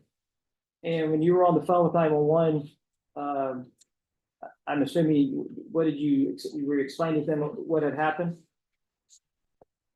I said that there is an accident at 281 North. And I asked for help because I was frightened. And I didn't know what my state was, what my state was exactly. Because I have heard of situations when your artery is punctured or fractured. You get out of the car, you sit on the side, and then you collapse and you're gone. So I asked for help. so were you in fear for your physical safety Yes, sir. because of this crash? Yeah. And when you were on that phone with 911, did officers respond? I mean, on the other side of the 911? No, I'm sorry, bad question, I apologize. Did officers actually physically arrive at the scene? Pretty fast. Pretty fast? Pretty fast, yeah. And did those officers speak with you? Yes, sir. Yeah, when you say officers, you mean police officers. Yes, sir, I do. Police officers, yes, sir. Yeah, because the first responders, the fire brigade, they came 2 hours later, They came later. a lot later. But I guess the police officers, one of their tasks was to identify my state, and probably they thought I can wait. And speaking of waiting for when the crash happened until you left the scene, do you recall how long it was roughly? 2.5 hours. Well, this crash happened around 2:20 a.m. No, 2:15. 2:50, sorry, okay, 2:15. And what, do you recall what time you got home?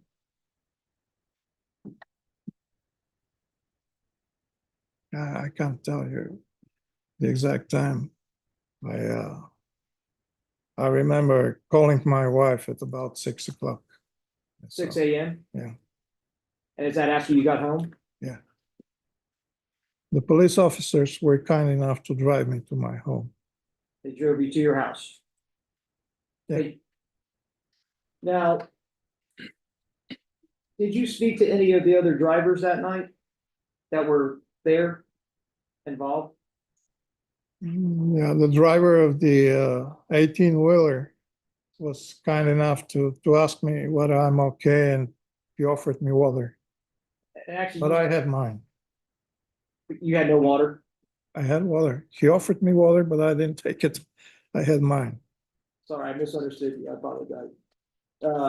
Is that the same individual? Did you see that individual, that 18-wheeler driver out in the hallway today? Yeah. And actually, he testified right before you. Is that correct?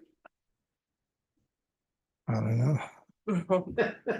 Very technical. Yes, sir. I appreciate that.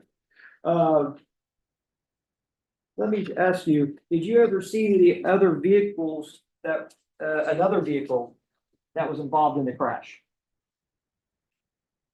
Particularly a truck. In particular, a truck. I'm going to show you what's marked state, and you can look at your screen right there, state exhibit number 22. Do you recall seeing that truck that night? I saw it from the other side, You saw it from the other side? and I saw it when they took me.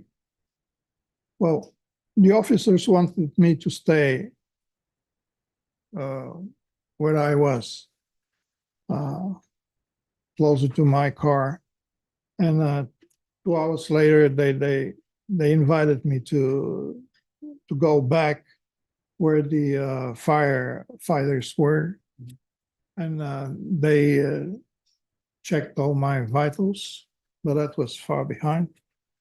And on my way to that fire truck and back, I saw this. Saw that vehicle. Yeah, And in this picture, you can see in state exhibit number 22, it's behind that 18-wheeler. Is that right? I'm sorry. It's behind that 18-wheeler. Yeah, I'm also going to show you what's been marked state exhibit number. but by the time I saw this truck, the officers relieved the 18-wheeler to go home. Okay. So there was no 18-wheeler by that time. Okay, so if you can direct your attention over here, state exhibit number 71.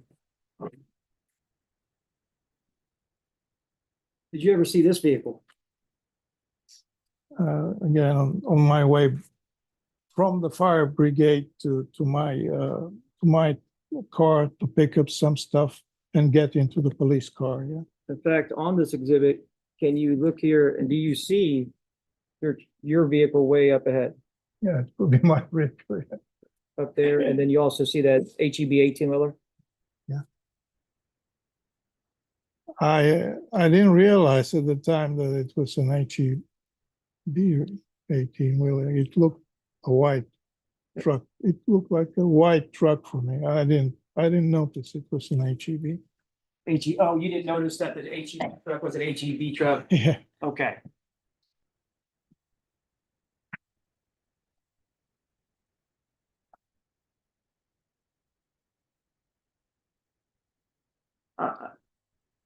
Also, I'm going to ask you, do you recall any vehicles on the highway, one, turning around and driving the opposite direction? Yes. And does that mean they turned around and their headlights were facing the opposite direction? Yes. And where were they located, in the lanes of traffic, or where were they located on the highway? They would turn around and move in the opposite direction on the adjacent lane, on the left lane. On the left side. So was it on the shoulder or within the lanes? I cannot specify. It might be both. Okay, but you remember seeing headlights going the opposite direction. Oh, yeah. And so if the ATV truck is in front of you, was it in that lane? In Was it in your lane that you saw these headlights coming towards you? No one was driving in my lane. And did anybody drive in the left lane? Yeah. And, I mean, but the opposite direction? Yeah. So those headlights would be facing down the highway, further down the highway, so people driving towards you would see headlights coming towards them. They were very careful, but yet it was against all the rules, what they were doing. But they were very careful in driving pretty slowly. And again, was it in the left lane or the right lane or the shoulders of the highway? I was on the right lane. Those might have been on the left lane or on the shoulder. I cannot specify. You can't remember? No. I mean, again, you were in a major crash that night, I understand. Now, No, I'm sorry, sir. Those turning around was before the crash. they what? Before the crash. Before the crash? Yeah, they were turning around and going backwards before I got hit. And did you see any vehicles actually putting on reverse lights or reversing out? No. No? Okay.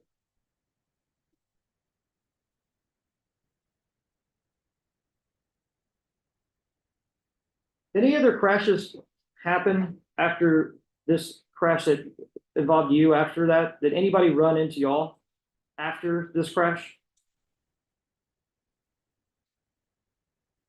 I was hit only once. Okay, thank you. I know that you stated earlier that you don't drive this way anymore. No. Why is that? Check to the relevance, John. Relevance.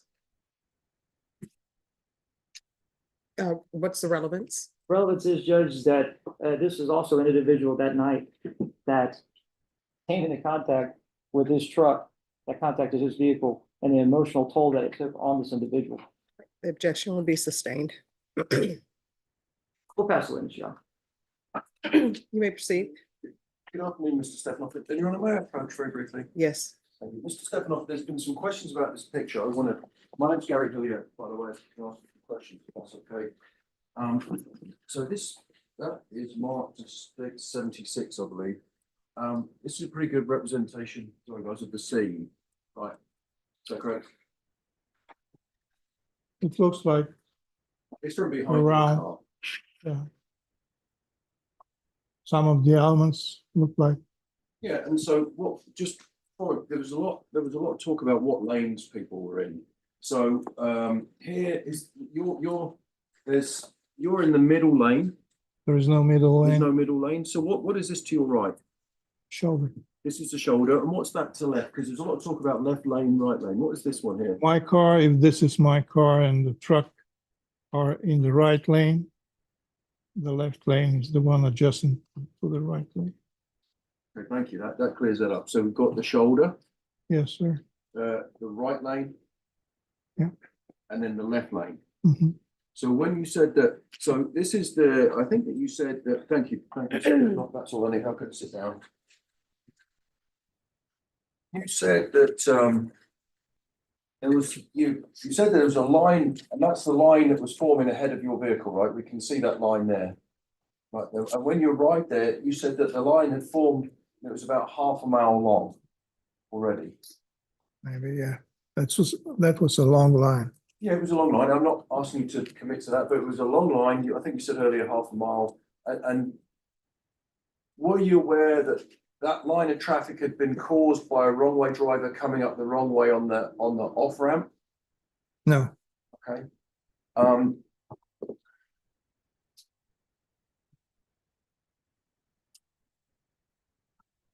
And how long did you say that you were stuck behind the tractor trailer, the HEV van truck?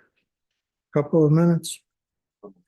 And while you were there, did you see any warning? Because you said that you weren't aware that there was an accident in front of you, right?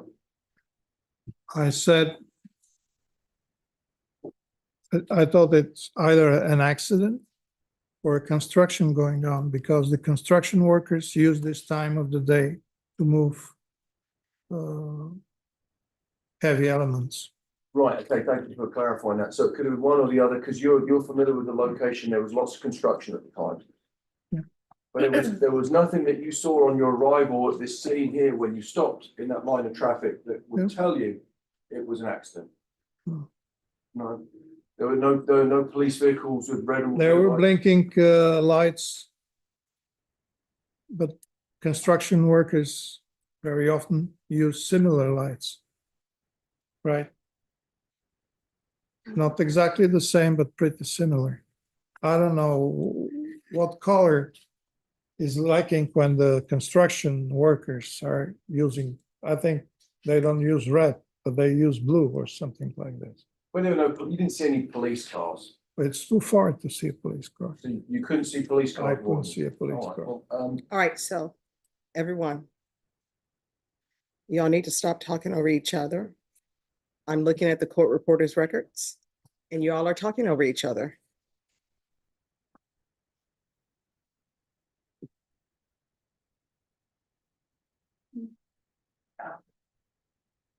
Sorry, Judge, I didn't mean to. Mrs. Stepanov, you said that you saw before the accident, you said that you looked in your rearview mirror and you saw a white car behind you. Yes, I did. And that turned around and driven the other way, I don't know. but it wasn't there anymore. It wasn't there anymore. And the traffic was coming slowly, but driving towards you on that left lane, going back the other way on the highway.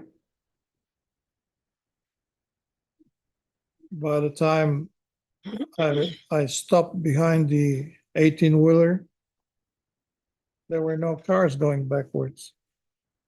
There were No none at cars that going, point. no. So when, I saw some cars turning around when I was approaching.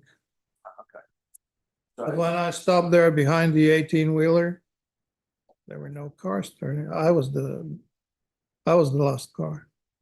I've not, so wait for you to finish. So as you were approaching the 18-wheeler, people were Yeah. reversing, not turning around and driving away. Yeah. But not after you stopped there.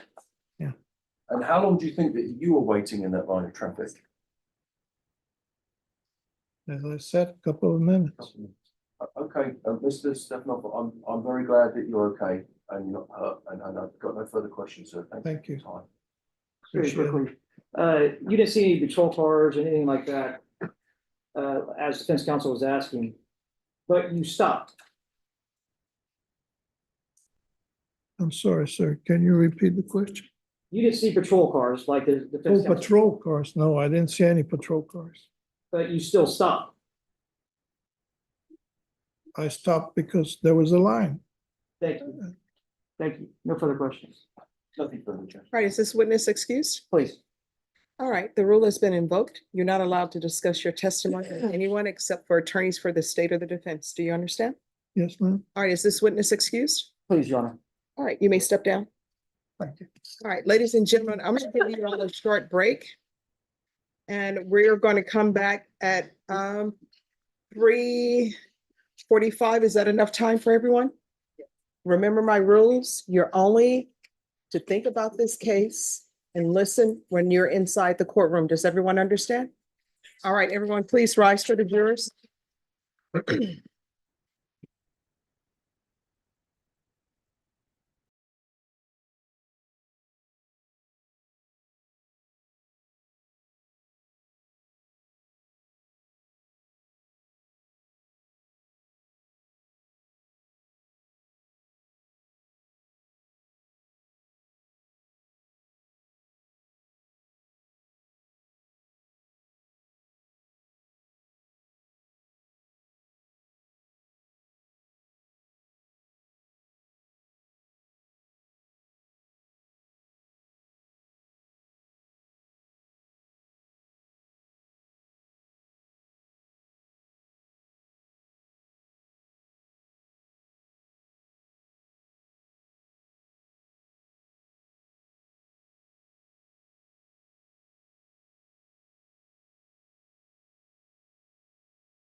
All right, Chair.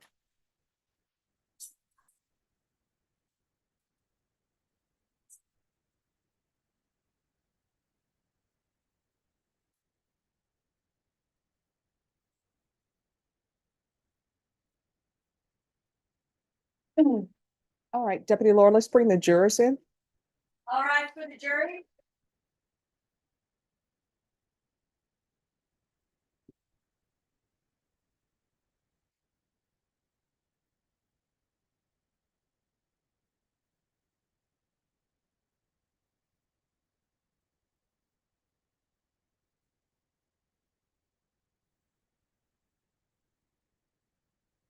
All right, everyone, please be seated.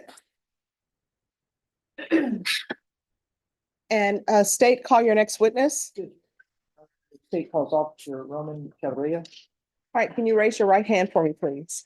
Do you solemnly swear and affirm the testimony you give will be the truth and nothing but the truth will help you God? Yes, Your Honor. All right, you can lower your hand if you'll state your name for the record, please. My name is Roman Cabrera Duran. Right, and make sure you keep your voice up so that everyone's in here. Okay.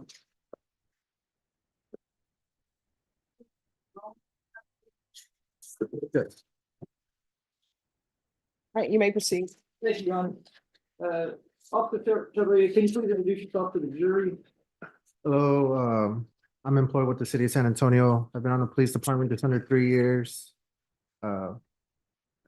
Okay, I'm sorry, you say 23 years or 3 years? Under 3 years. Under 3 years. Yes, Okay, I not was gonna 22. say.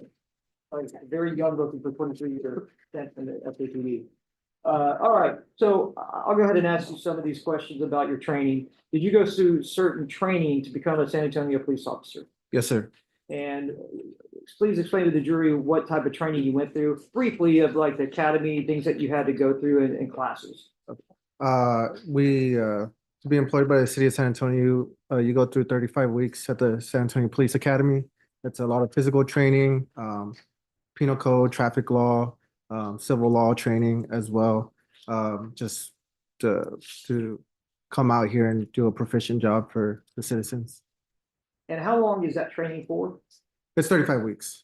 How 35 weeks. 35 weeks. And then after the 35-week training, you have to go through other additional training, not training, but like a probationary period. Yes, there's a 1 year probationary period. There's a 5-phase program where you're with a field training officer.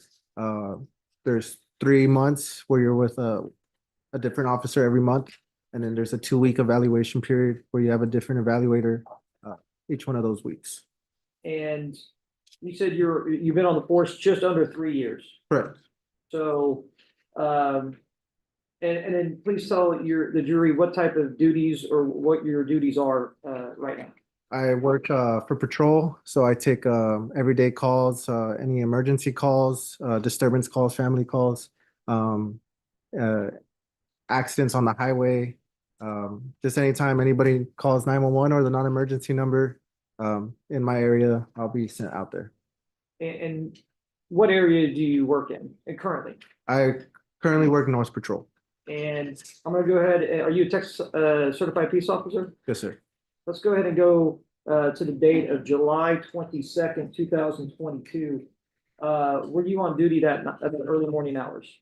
Yes, sir. And in particular, I'm gonna be talking around 2:15, 2:20 a.m. in the morning. Yes, sir.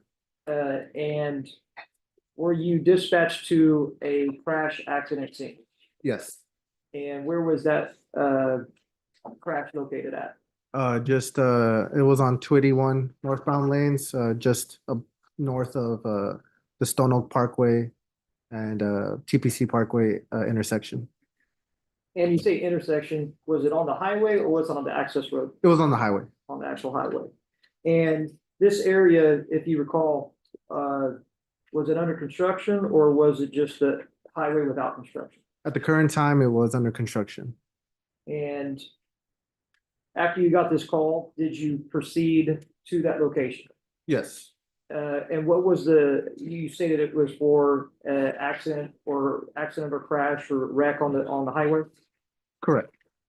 And you have a co-ban, or what we used to call co-ban, or I guess a dash cam in your vehicle. Yes.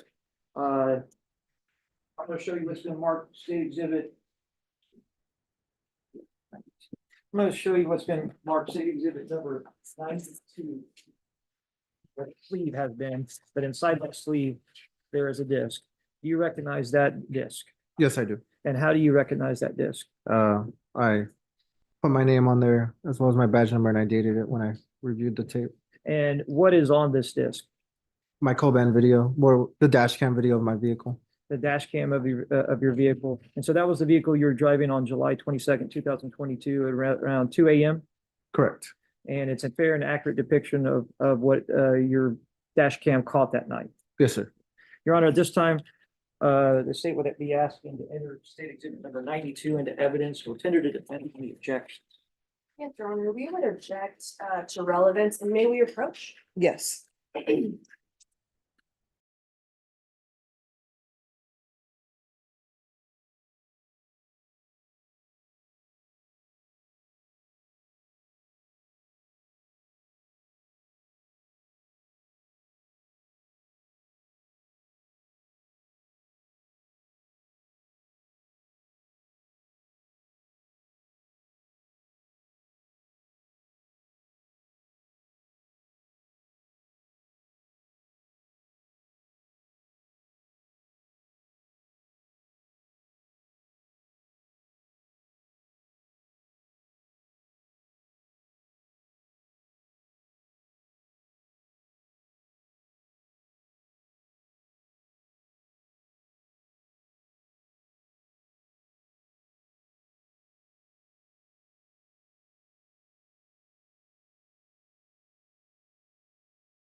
I have you all step back. There's something that I need to view outside your presence.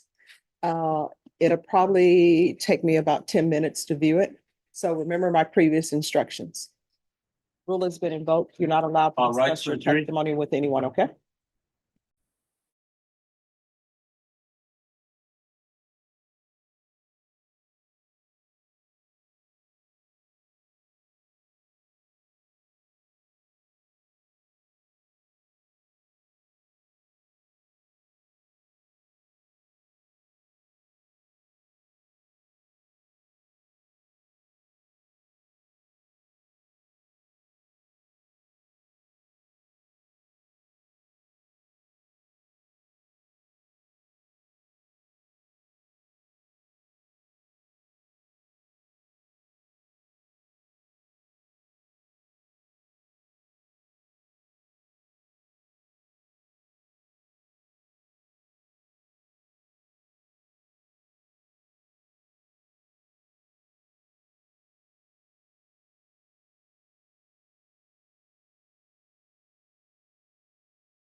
All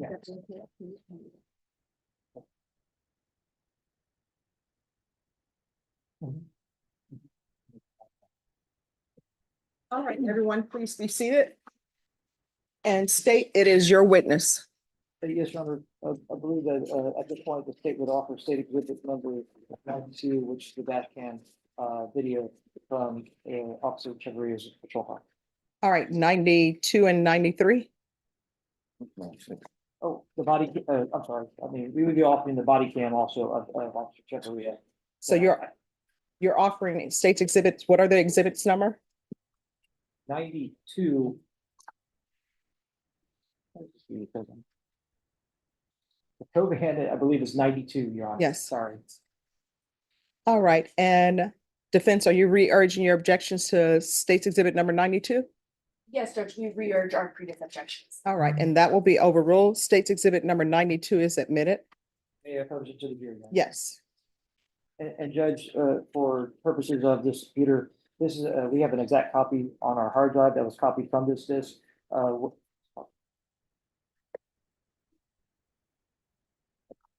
Can we go ahead and play the exact copy from exhibit number 2 that's on the hard drive?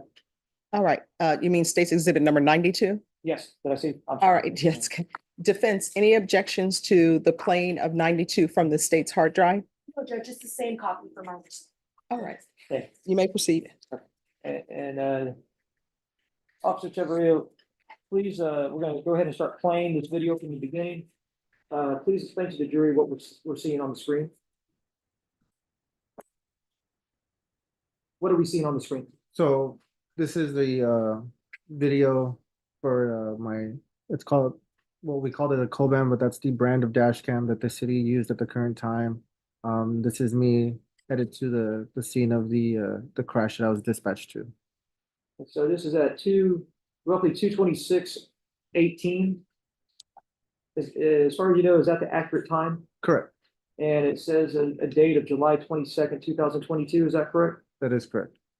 And were you being dispatched somewhere? Yes. And where was that? To a crash just north of TPC Parkway on 281. We're gonna go ahead and fast forward it here. Now, are you on 281 on this one? Correct. Oh, sorry, give everybody just a second. Okay, go ahead and play it and pause it now. Oh, one more. There we go. We're pausing at 2:28:49. Can you read what that exit sign of the highway says? Yes, it says Stone Oak Parkway and TPC Parkway. And so that's an exit to the access road, is that correct? That is correct. Thank you. We're gonna go ahead and play it.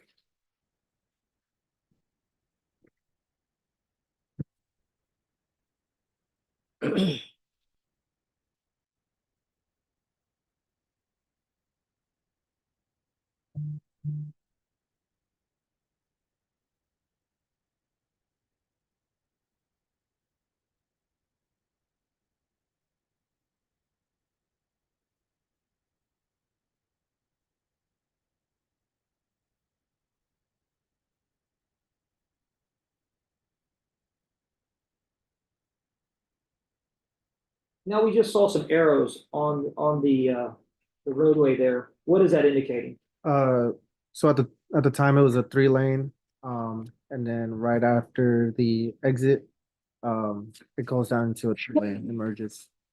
Thank you. Go ahead and play.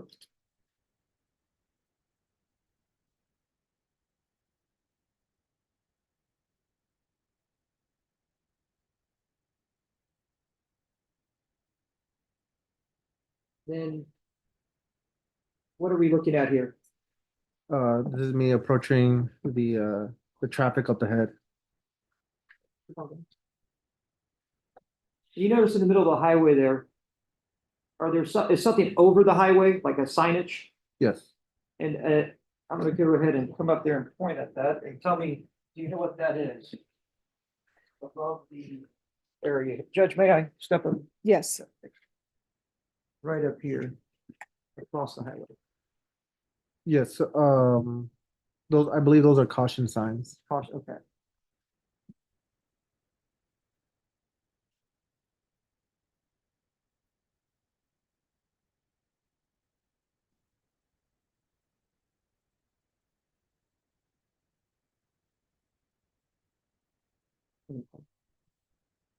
Now, when you arrived at the scene, what did you see? So Officer Morgan is on my right-hand side. I saw him trying to direct me with his flashlight, where to kind of position my car. As well as I saw the standstill traffic up ahead and Mrs. Sabert's vehicle to the right-hand side.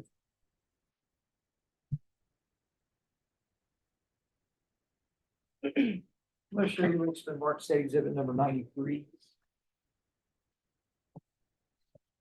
Can you please just go ahead and view that and tell me if you know, Juan, what that is? Yes, that is my body cam video.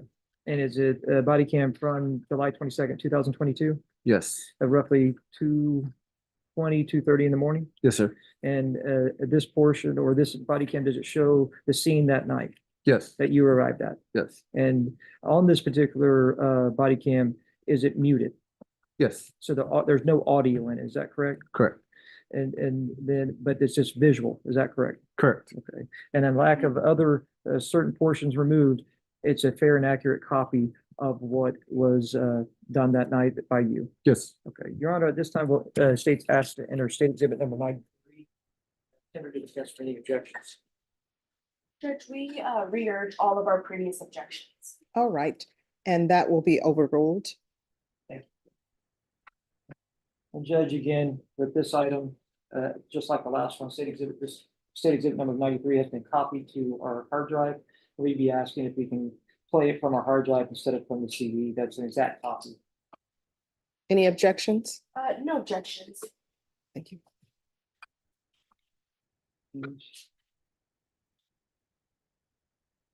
We're starting it from the beginning, but we're going to go ahead and fast forward it.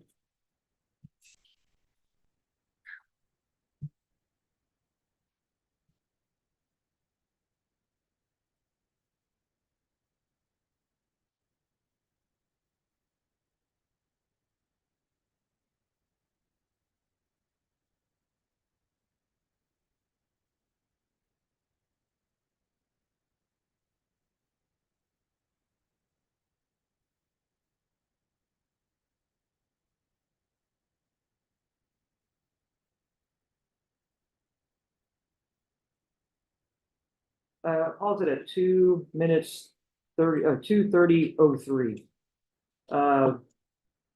This is from your body cam.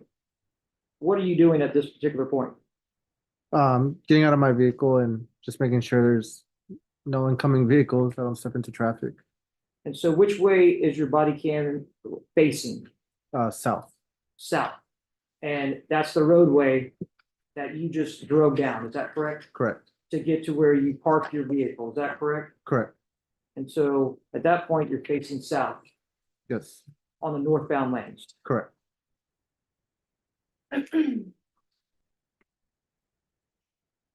Now, seeing that, tell the jury what they're looking at now.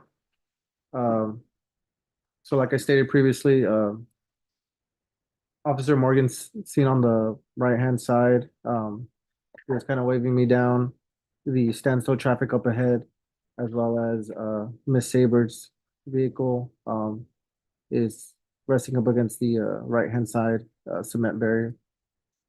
Okay, so again, this is a body cam that we're watching the video, is that right?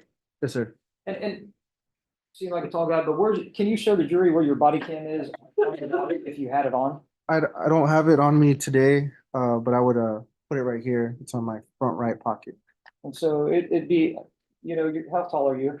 About 6'1". 6'1", so that'd be about maybe 4 feet high or so, I would say so, yeah. an estimate, right? Okay. So you're standing next to your car facing that way. And again, in the middle of that highway, I think on the other Coban or the dash cam, you stated that you saw some signage or something that was a warning signs that were across the road. Is that right? Correct. Do you see those in this picture? Yes, I do. And are they in the same place that were they were in your co-ban? Yes, sir. You can see them from your vehicle, from Yeah. from right here. Yes, sir.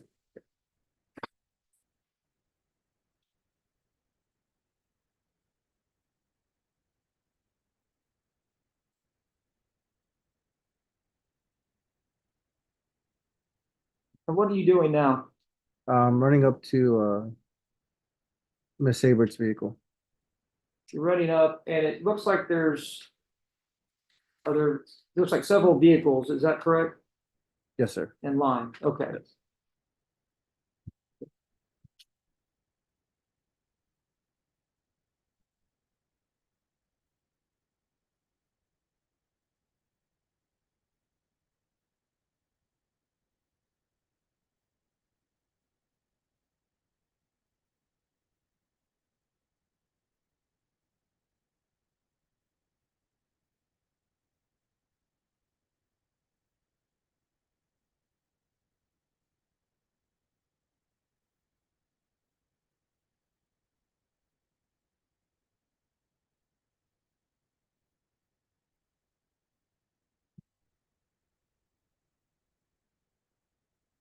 And we stopped it at 2:30:57.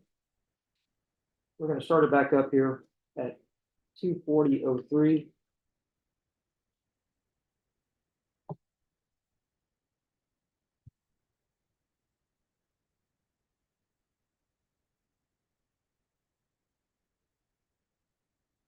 And this, just tell the jury briefly what we're seeing, possibly. This is the fire department, EMS, loading up Miss Saber into a gurney.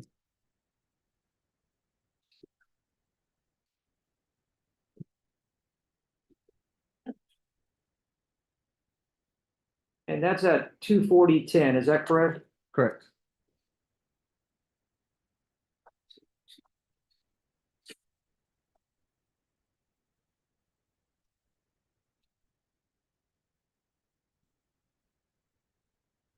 I'm starting at 2:48:16. And is this that same a fire or EMS that's taking the victim Alex Seibert to the hospital? Yes, sir. Thank you. Now, I know there's portions that you stayed at the scene, is that right? Yes, sir. And were you the main handling officer of the scene? No, I was not. And who would that have been that night? Do you recall? That's Officer Morgan. Morgan. Yes, sir. And so he was the handling officer. And can you just tell I say handling officer, what do you call it when they're the main officer that has the right to report? So a handling officer is essentially the officer on scene that has the report responsibility. If any arrests are made, he has that responsibility as well. And my duty was a cover officer, just ensure scene security, keep people separated, stuff like that. Okay, and so again, you weren't the main officer involved in this. You were you were an officer, support officer. Is that right? Correct. And so did you stay at the scene that night until the end of I guess the scene was ended? Is that correct? Correct. Okay, and you saw one of the individuals that was involved in the crash. And I actually forwarded this to 3:14:30. It looks like what's on the screen that we have right now. Go ahead and play it. That is Miss Sabert's vehicle.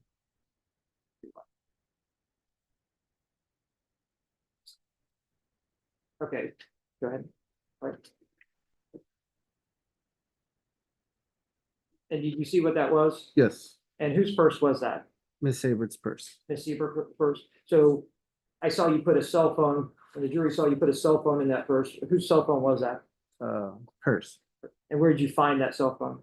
In the vehicle. And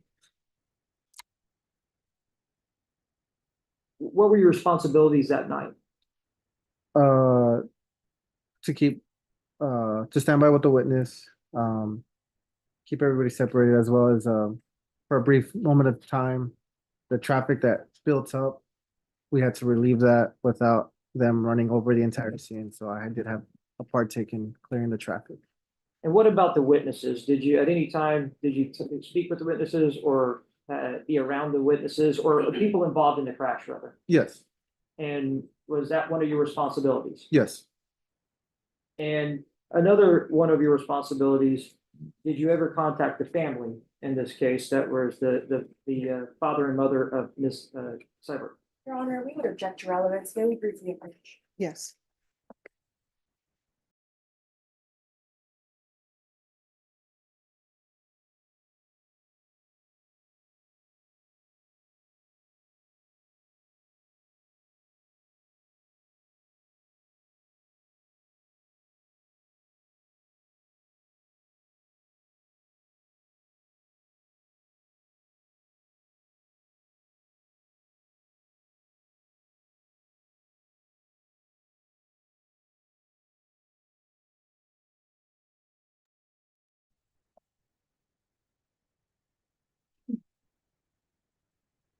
And then, go ahead, I'm gonna go to page.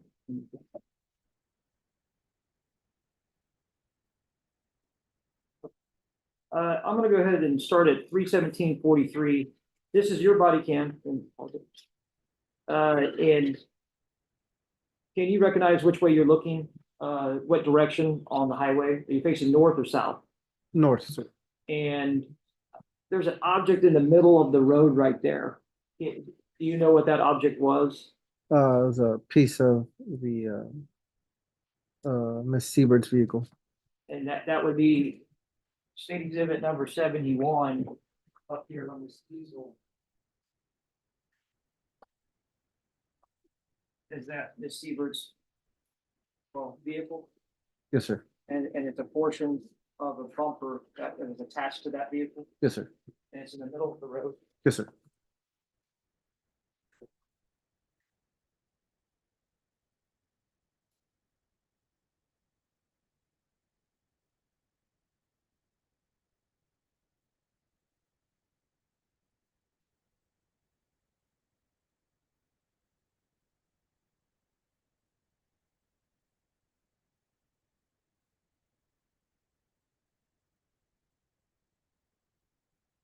Three 1809.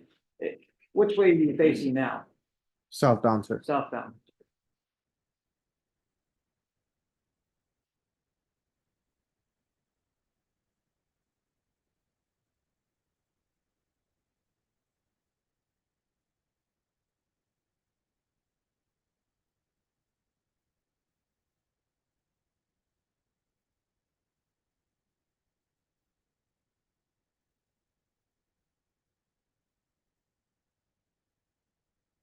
And what are you doing right now?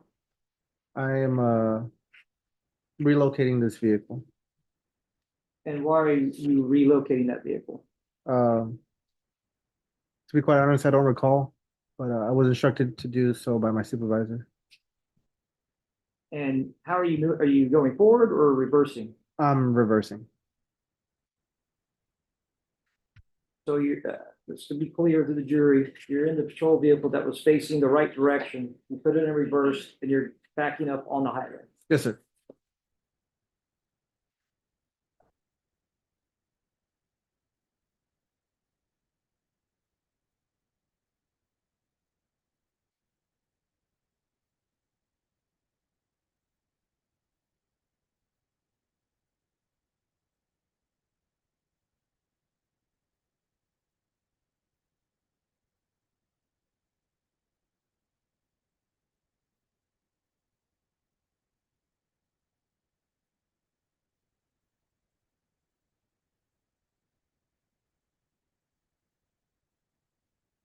Sorry, we stopped it at 319:45. We're starting it at 319:45 now.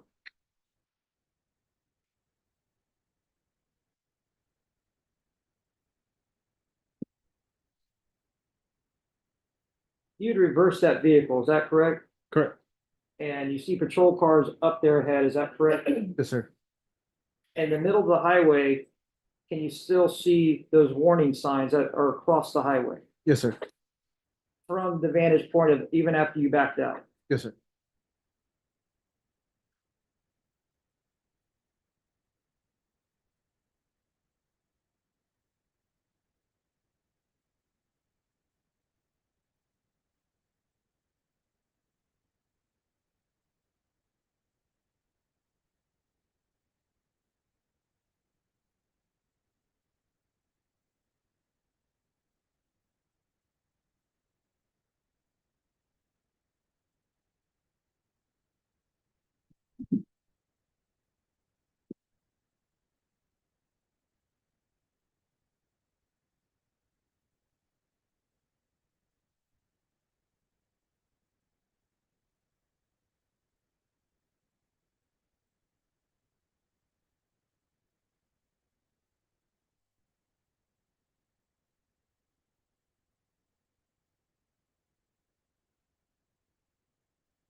And you walk from your patrol car and pause it right now. 32119. Again, what is in the middle of the road right there? The same, piece of the bumper that, we mentioned earlier from Ms. Seabird's vehicle. That came from her vehicle. That's in state 071. Yes, sir. Okay, we're gonna go ahead and continue to play.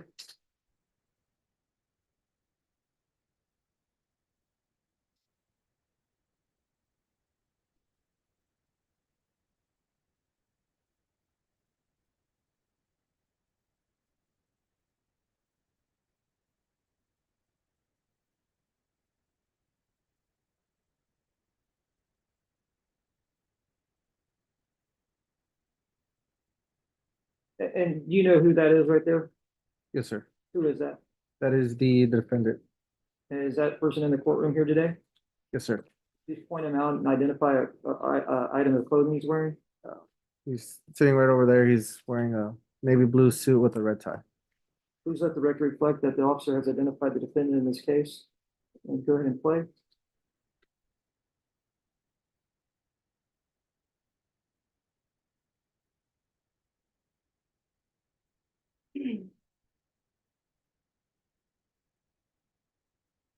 Pause it. At 321:59, what did the defendant in this case just do? He took a photo of Ms. Seabird's vehicle. We're gonna go ahead and play it at 321:59.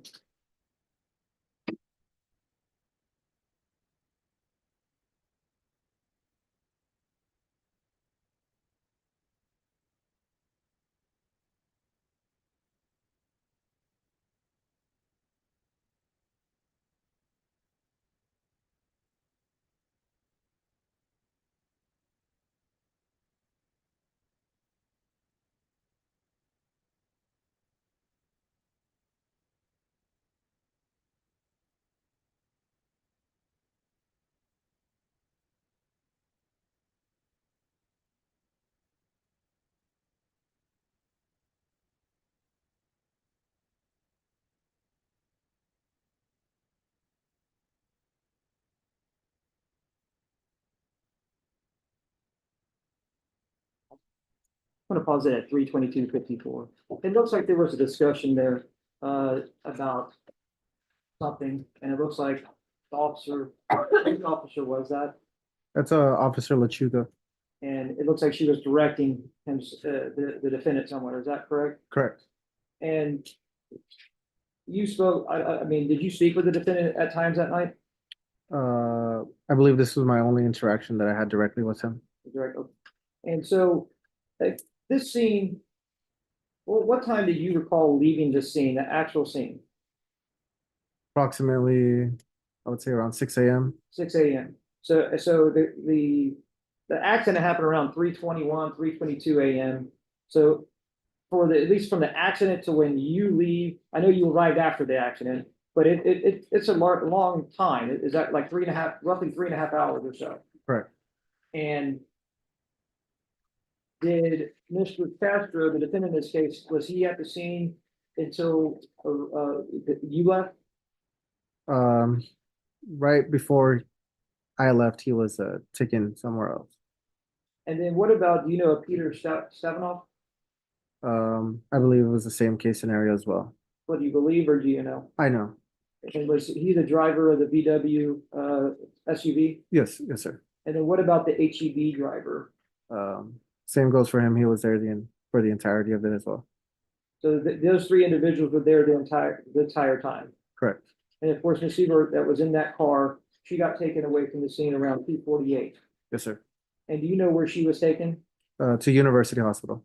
And did you ever go to University Hospital? Yes, I did. And why did you go to University Hospital? For the purse that was shown earlier, that I placed in my patrol vehicle, I went ahead and took it down to University to turn it into family members. And did you hand that purse off to the family members? Yes, sir.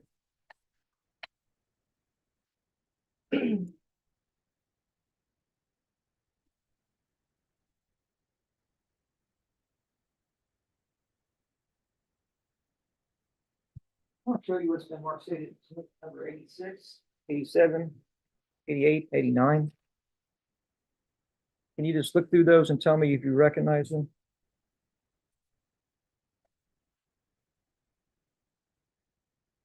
Yes, sir, I recognize them. And what do you recognize those to be?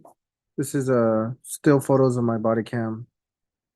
And is that from the body cam that we just saw on the screen? Yes, sir. And they're fair and accurate copy of that? Yes, sir. Your Honor, at this time, it's stated the asking and state exhibit number 86, 87, 88, and 89, intended to defense for any objection.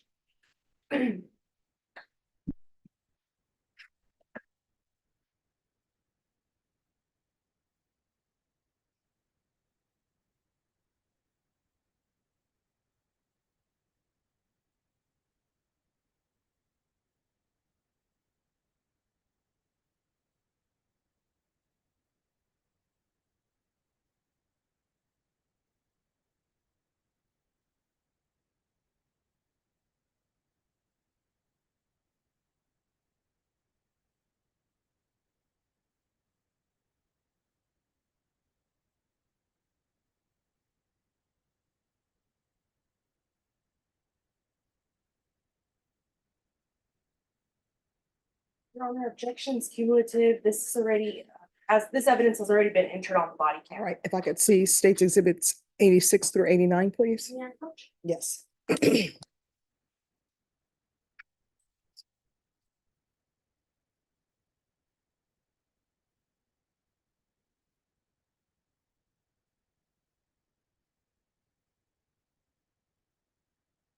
All right, defense objections to 86, 87, 88, and 89 will be sustained.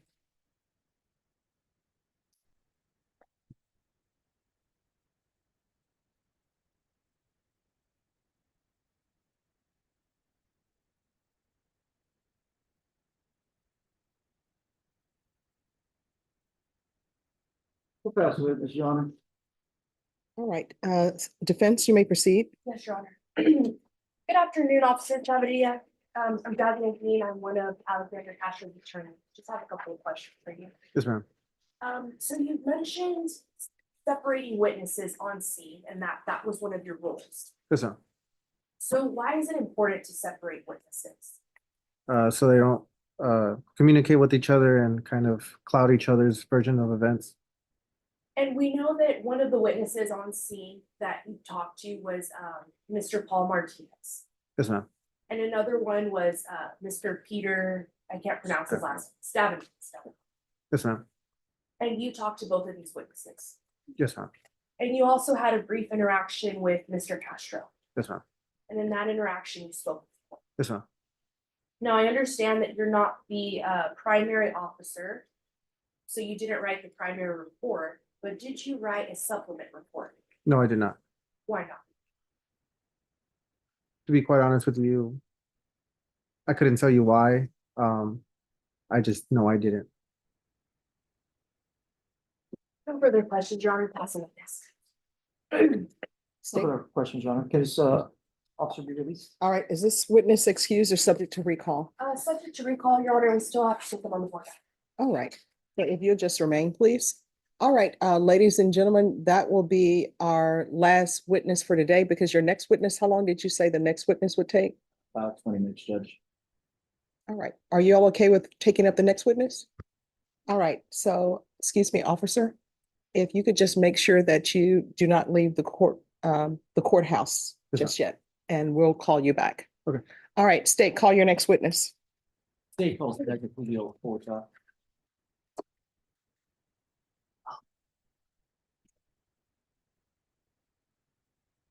And while he's making his way, if I can have both parties approach just briefly.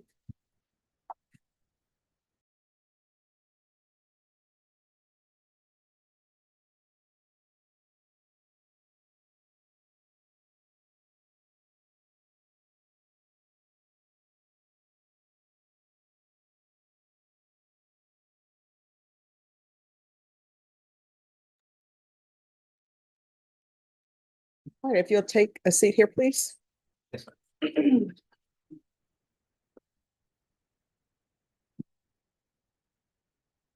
You raise your right hand. Do you solemnly swear or affirm the testimony you give will be the truth and nothing but the truth, so help you God? Yes, ma'am. All right, you can lower your hand, state your name for the record, please. Julio Orta, All right, state. Detective Orta, who do you currently work for? the San Antonio Police Department. And how long have you worked for SAPD? I work for the San Antonio Police Department for over 14 years. And what unit are you currently assigned to? I'm currently assigned to the traffic investigation detail. And what exactly do you do with the traffic investigation detail? We investigate major crashes that involve serious bodily injury or fatalities. How long have you been with the traffic investigation detail? It's been over 2 years, just barely over 2 years. Well, before you with the traffic investigation detail, where were you?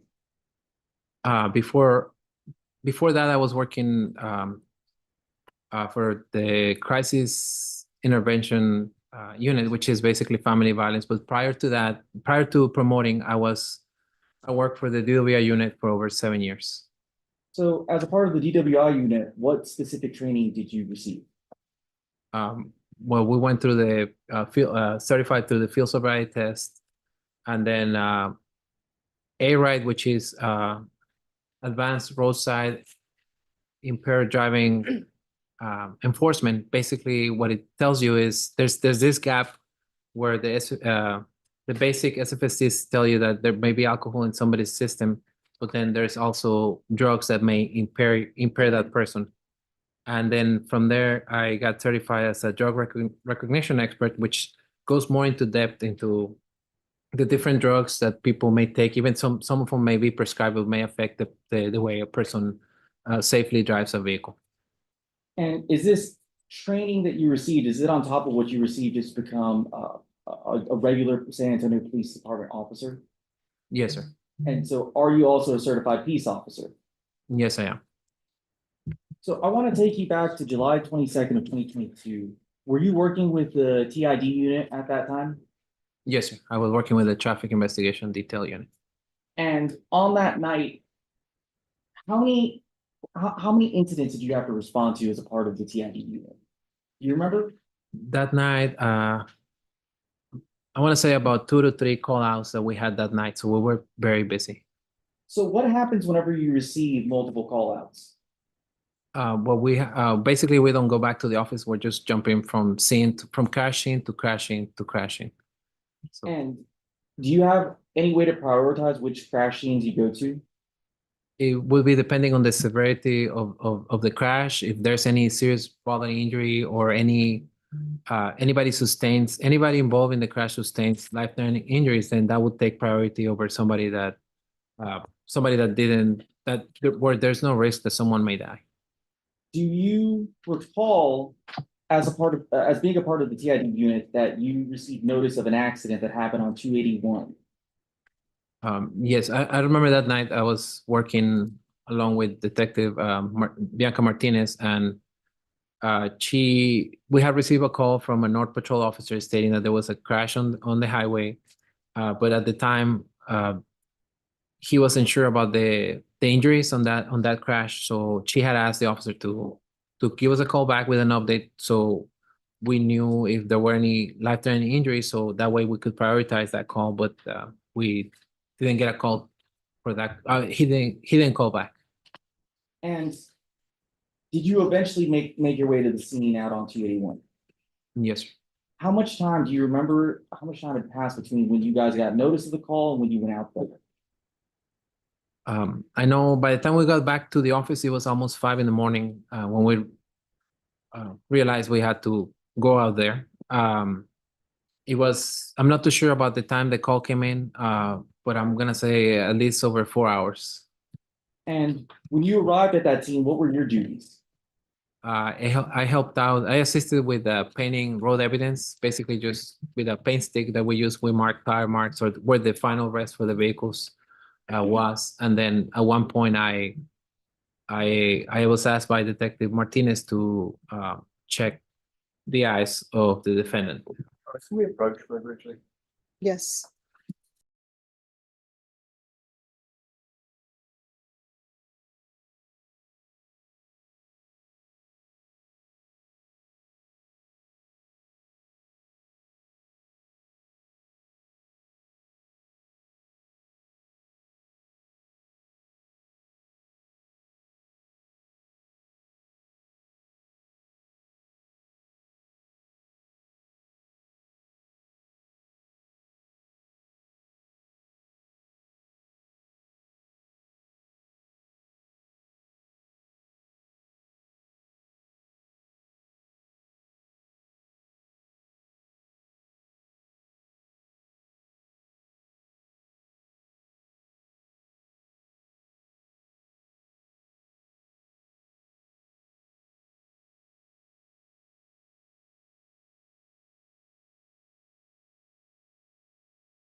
we're gonna stop testimony at this time, at this point.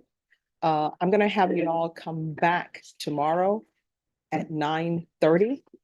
There should not be any problem with parking because the number of jurors that were called up previously, that's not what happens on Fridays.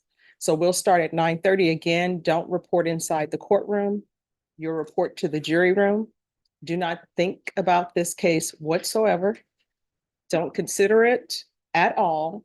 You're only allowed to concentrate on this case when you're inside the courtroom.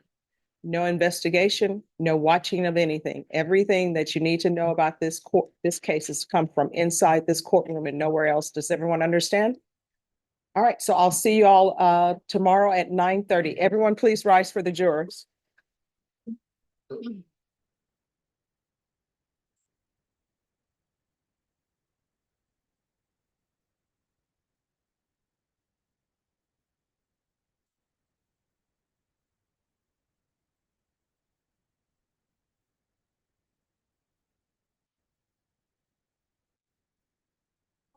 Everyone, please be seated. And Maria, if you'll make sure that this is notated, that this is outside the presence of the jury. And the questioning that's going to be continued now is that it relates to the court's motion in limine with regards to intoxication. So state if you'll ask those questions, and defense, let the court know if you have any objections and if you think that's in violation of the court's motion in limine. All right, state. Detective Orta, did you perform HGN on the defendant? Yes, I did. Sorry, I'm trying to lower this. I doing it earlier. Can you ask that question one time, please? Yes, ma'am. Detective Orta, did you perform the HGN test on the defendant? Yes, sir. And when you performed the HGN test, what clues did you see? I only saw two clues: the lack of smooth pursuit. And at that, lack of smooth pursuit. Lack of smooth pursuit. Smooth. and just based on seeing those two clues, were you able to make a determination on if the defendant was intoxicated at that time? All right, no, I'm gonna hear the answer and then we're outside the presence of the jury, then I'll hear your objection. Yes. Yes, at the time he was not intoxicated. Seeing those two clues, what did that indicate to you? That he had been drinking alcoholic beverages. All right, so defense, I will hear your objections. Judge, my objection is that. And I'm sorry, before I hear your objections, do you have any questions with regards to that point of the officer? All right, so if you can ask whatever questions you want to ask, and then I'll hear what everyone's objection is in the state's response. Hi, how are you doing? Good. Did you write a report in relation to this test that you performed on Alex? The only report I wrote was during an internal affairs investigation that was conducted way after the crash. So at the time, you didn't contemporaneously record your findings about any tests. I'm sorry? At the time, you didn't write a report. Yes, that is correct, sir. And you say that you saw two clues. Yes, sir. And that's lack of smooth pursuit. Yes, sir. But you did write a report. That is correct. And you're not telling the court which eye you're talking about, because they do three tests, each one on both eyes, right? Yes, sir. So your opinion was that Mr. Castro, based on that one test, that was the only test you did? The horizontal gaze nystagmus, I checked for all six clues. He only had two. So you did the whole test? Yes, sir, I did. You didn't conduct any other SFSTs? No, sir. Since there was only two clues, there was no point in offering the other two. And you said at the time that you did this, that your opinion was that Mr. Castro, that the only evidence that you got from that is possible consumption of alcohol. Well, I review a little clip from Officer Chavarria's body worn camera, and based on that, obviously I refreshed my memory. And I did ask him how much he had to drink tonight that day. And he said 4 to 5 beers. I know, so that's not what I asked you. I just said that, and I can't remember what I asked you now.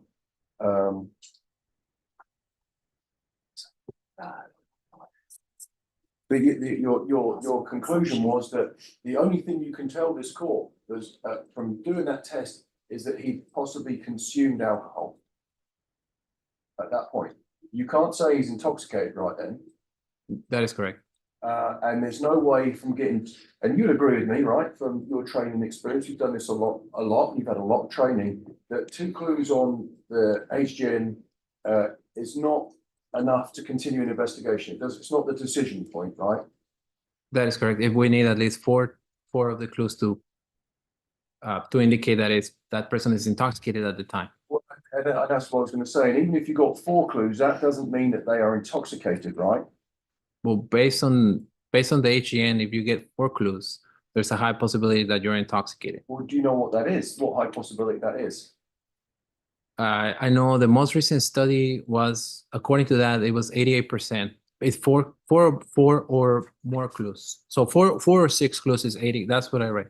It's 77%, right? So it's 77%. It's 88%. Well, 77, 8%, but it doesn't mean they're intoxicated, and that's 4 clues. But do you recall telling Detective Martinez at the scene that you thought he's no longer intoxicated, but he was earlier?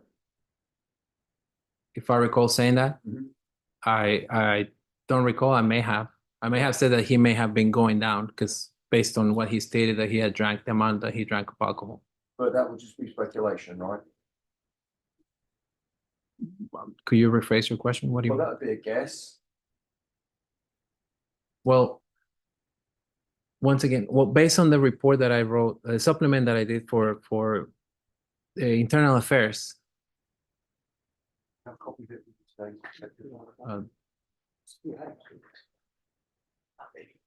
All right, so everyone, this is the court's ruling, and this was the court's ruling before. The state's witness, my understanding, is not coming to testify that Mr. Castro was intoxicated. Has that changed? No, Judge. All right, so the witness will not be testifying that he thought Mr. Castro was intoxicated because nothing has been presented to the court for this witness to testify that Mr. Castro was intoxicated. So that will not be allowed. All right. The questions with regard to, did he do field sobriety tests on Mr. Castro? That will be allowed. But any conclusions that somebody may have that he was previously intoxicated and he's currently not intoxicated, that was the court's ruling on the motion in limine. Does everyone understand the court's ruling on the motion in limine? Yes, Judge. All right.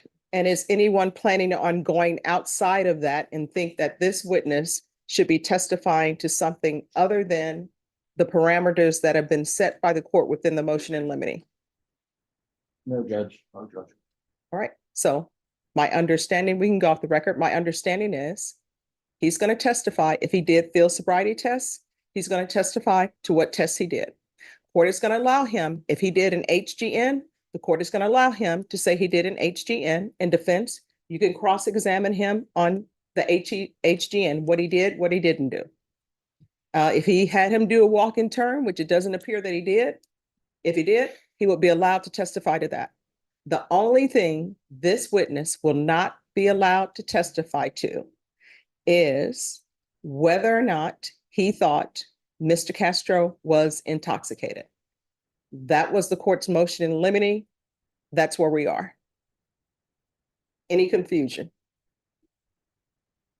Yes. Well, Judge, the only thing I just want to clarify is just that when he did the HGN, again, he did not believe at that time when he did HGN that he was intoxicated. It's just to clarify, just to. That he can testify to that. All right, so you don't want him to even testify that when he did the HGN, he didn't think he was intoxicated.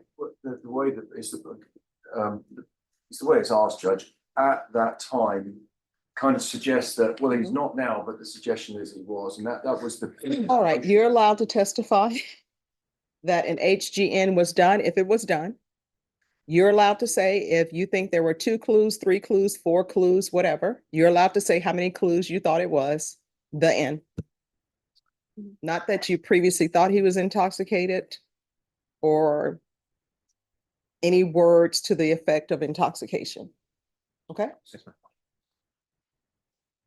Yes. Judge, would he be able to testify that due to those two clues, it indicated that there was alcohol consumption? If you all lay the foundation, the court will hear that. He's just not allowed to say that he thought, or if he did think that Mr. Castro was intoxicated, he's not allowed to say those words because that's a legal conclusion. But as far as, what do the clues? Indicate? Yes. Judge, sorry, just Yes. interject here, but I just want to make sure that it goes from both sides, that defense is not going to be stepping behind us and stating that. oh, Well, he's here's the not thing. intoxicated. If anybody opens the door, that door will be open. And once that door is open, if people want to walk through the door, they can walk through the door. They won't have to climb through windows. They can just go straight through the door. So everyone knows, y'all are attorneys, you understand the court's ruling. Both sides have told me that you understand my ruling. So don't go opening doors. Don't be tiptoeing through a door. And if you think you're about to tip through a door that you shouldn't be tiptoeing through, ask to approach and I'll let you know. So he's not going to be testifying that he thought Mr. Castro was intoxicated, was recently intoxicated or coming down from intoxication.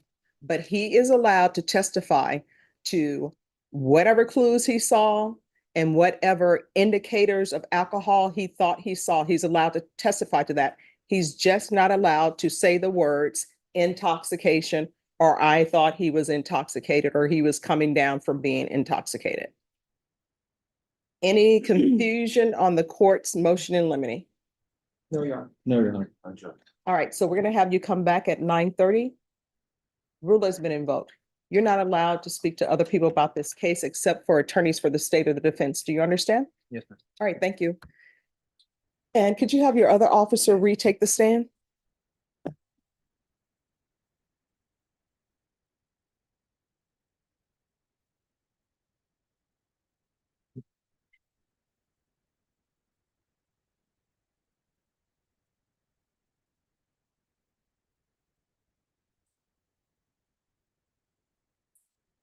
And everyone, tomorrow we'll also go over the jury charge. Yes, Your Honor.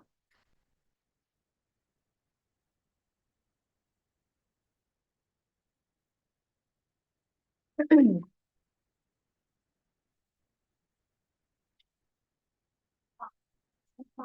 don't know if you want me to do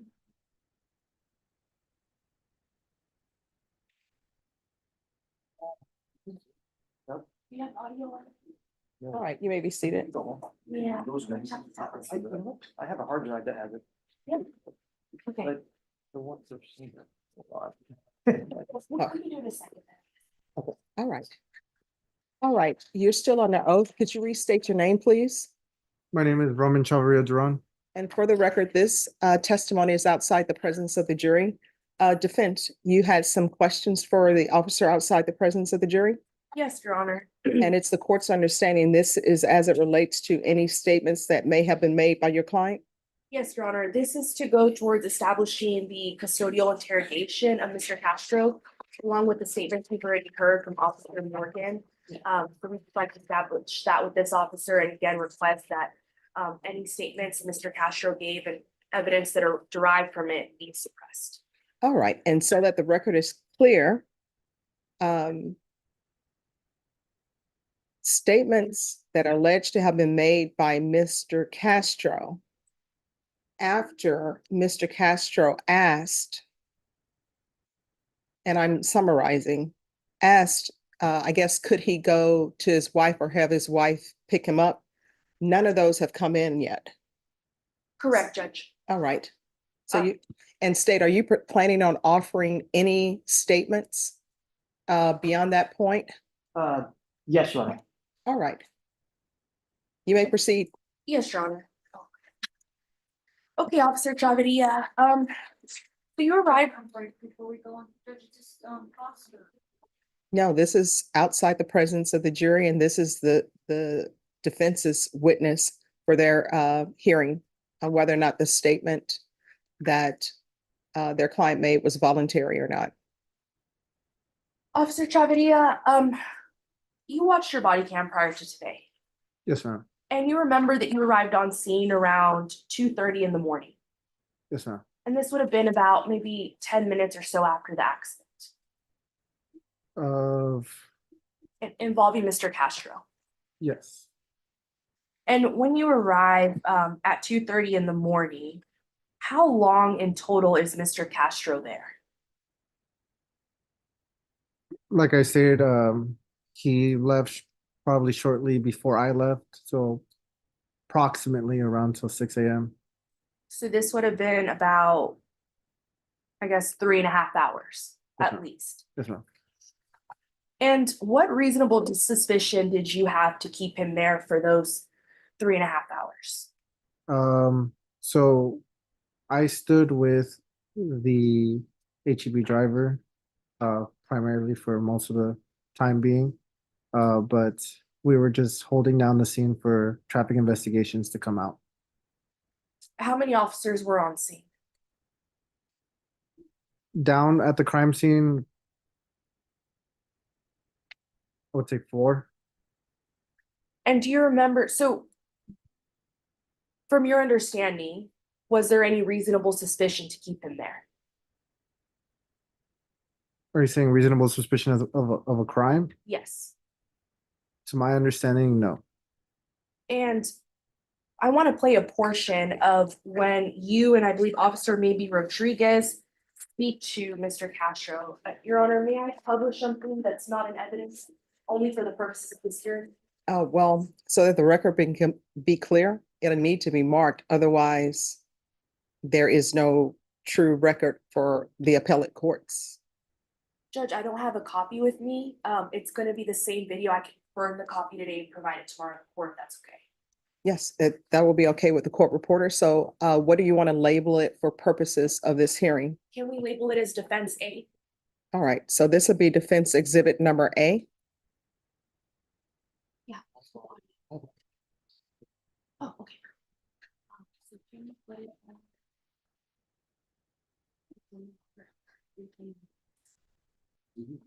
Yeah.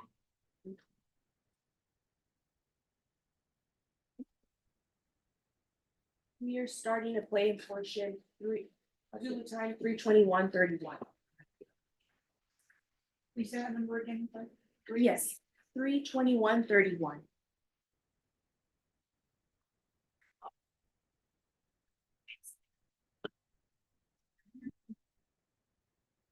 Deputy Laura, you let the person know that they can leave. You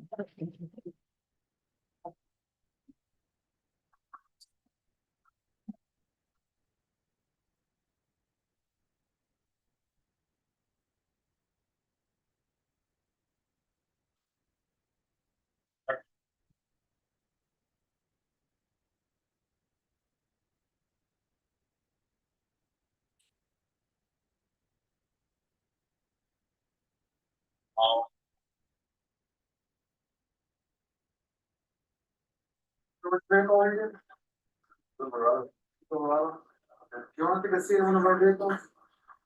Oh, want to take a seat in our vehicle? No.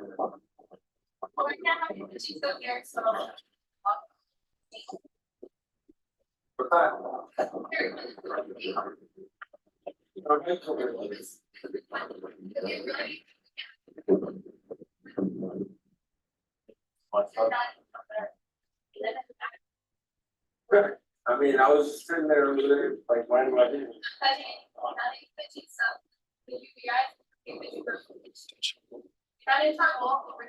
get that, like, over there, my phone.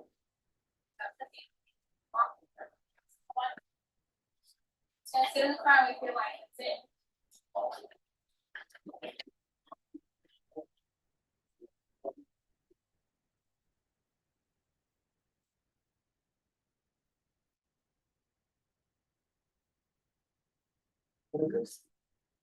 Okay, and pausing that Defense A at 3:23:06. Officer, what we've just heard is while you were present, another officer is telling Mr. Castro that he can't touch certain things on scene Correct. and that he needs to go wait in the patrol vehicle. Not that he needs to go wait in a patrol vehicle.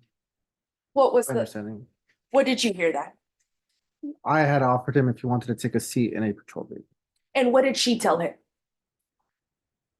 To be quite honest, I didn't really pay attention to what he said. I think she said something along the lines of, you can sit in the car or go sit in the car and wait for your wife. Okay. Is that something along those lines? If it's on video, then yes, that's what she said. So at that point, she is directing him on what to do. She's telling him what to do. I would say so, yes.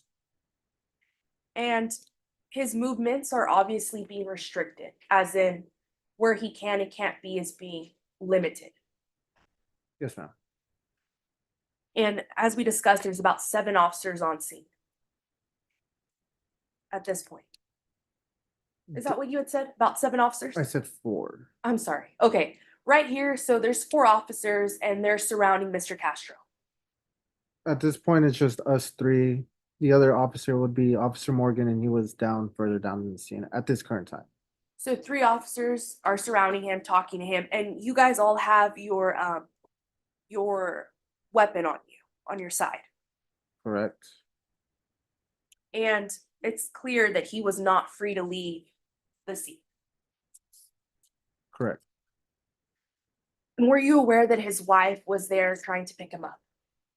Yes, I was made aware of that. And he did not have the option to leave with his wife. Correct. And he was required to stay there even 1 hour after the accident. Correct.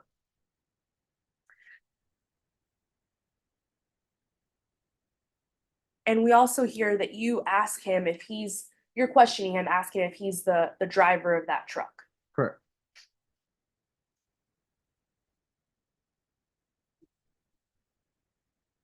And let's say there's a traffic violation that's committed. You pull over a vehicle and you want to investigate them. What do you need to keep them there for that initial investigation? Just an objective relevance to these proceedings. Sustained. Do you need reasonable suspicion to keep someone to investigate? I'm just gonna object for the reason for this. Sustained. In this case, you did not have reasonable suspicion to keep Mr. Castro there. I'm just gonna object. That'll be overruled. From what you were aware of, you did not have reasonable suspicion yourself to keep him there. Correct. Thank you, officer. No further questions, Judge. That completes our voir dire. All right, any questions? Yes, Your Honor. You may proceed. One, were you the officer that was in charge of handling Mr. Castro? No, So you weren't the one that was gonna decide whether he was being arrested or not arrested? that is correct. You were just there to maintain a scene, is that correct? Correct. For TID to show up? Correct. And is it uncommon for you to be out at a scene for long periods of time, especially when there's a fatality, accident, or crash? No, it is not uncommon. So it could be 2 hours, 3 hours, 4 hours, 5 hours. Have you been at a scene for longer than 5 hours? Yes, I have. Okay, thank you. No further questions. All right, any further questions? No further questions, Your Honor. All right, thank you. And is this witness excused now? Yes, Judge. All right, you're excused. Remember my ruling. The rule has been invoked. You're not allowed to discuss your testimony with anyone. You're only allowed to speak to attorneys for the state of the defense while this case is still pending. Do you understand? Yes, ma'am. All right, you may step down. All right, court will hear argument. Yes, Your Honor. And nobody ever really said what statements that you were seeking to exclude. Your Honor, at this point, it's clear that Mr. Castro is under custodial interrogation. So what statements are you seeking to exclude that were made? So we're seeking to exclude statements that were made after this point that it's clear, and those statements are going to be him saying that he consumed 4 beers and him signing a consent to search his vehicle form.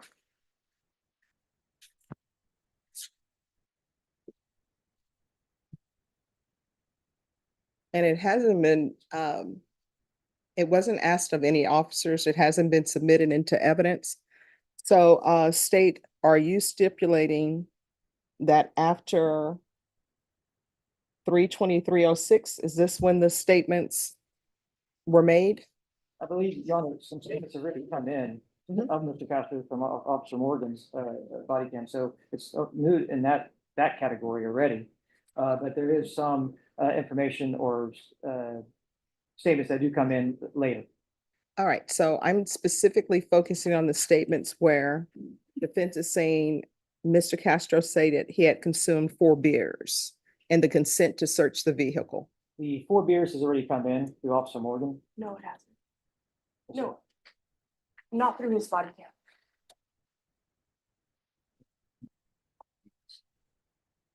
Oh, he testified, I'm sorry, he testified through, I mean, that's what I was talking about, testimony or any evidence that came in. Officer Morgan testified to that. And then, so that's the 4 beers. Detective Orta that they just had on the stand, or we just had on the stand, did say to them that Mr. Castro had mentioned he drank 4 to 5 beers that night, so that'd be a conflicting statement that the individual made that night. And then there is, coming down to consent form, Your Honor, the consent is not affected by the fact that he was in custody or not. He wasn't being released at that moment. He was actually released. All right, so here's the thing. There are some more things that need to be done. One, the consent to search the vehicle, I'll need to see that form. With regards to the consumption of alcohol, when it was said, I do believe there's already been testimony that Mr. Castro consumed alcohol, but the statement that the defense is saying Mr. Castro is alleged to have made that he consumed 4 beers from his mouth, the court hasn't heard that. So what the court is trying to discover so that I can make a ruling is that his stating that he has consumed 4 beers or 5 beers, did that come after this 3/23/06 footage? Sorry, Judge, you're sort of getting the part mixed up here. Because of the way we're at, because the one detective, Detective Martinez in particular, will be talking about from this individual that he tells her on body cam that he drank 4 beers. So that has not even been offered into evidence yet on the stand. She will not be testifying until tomorrow. Okay. Detective Orta could testify to the fact of 4 to 5 beers, which he has not testified. Well, as of right now to that, he's on the stand. All right, so then here's the thing. Defense, oh, please be seated. With regards to your motion to have certain statements inadmissible, at this point, it's really not ripe. And let me just tell you why it's not ripe. It's not ripe because the person who is supposed to have heard, and I don't know anything about your case. I don't know the facts of the case. I don't know who said what to whom. But the person who I need to hear from would be the person that he made the statements to. So when were the statements made from your client that he consumed 4 beers or 5 beers? What officer was that given to? And once I know that, and I've already had from this officer's testimony saying that you can go sit in the car and wait for your wife. I have that. But now I need whomever that officer was with regards to the statements, because I still won't know if it's admissible or not, because I don't know if there was something else that was said before he gave that statement. I don't know if he said, you know what, it's fine. I don't need an attorney. I don't even know if somebody read him his rights because nothing's been presented to me.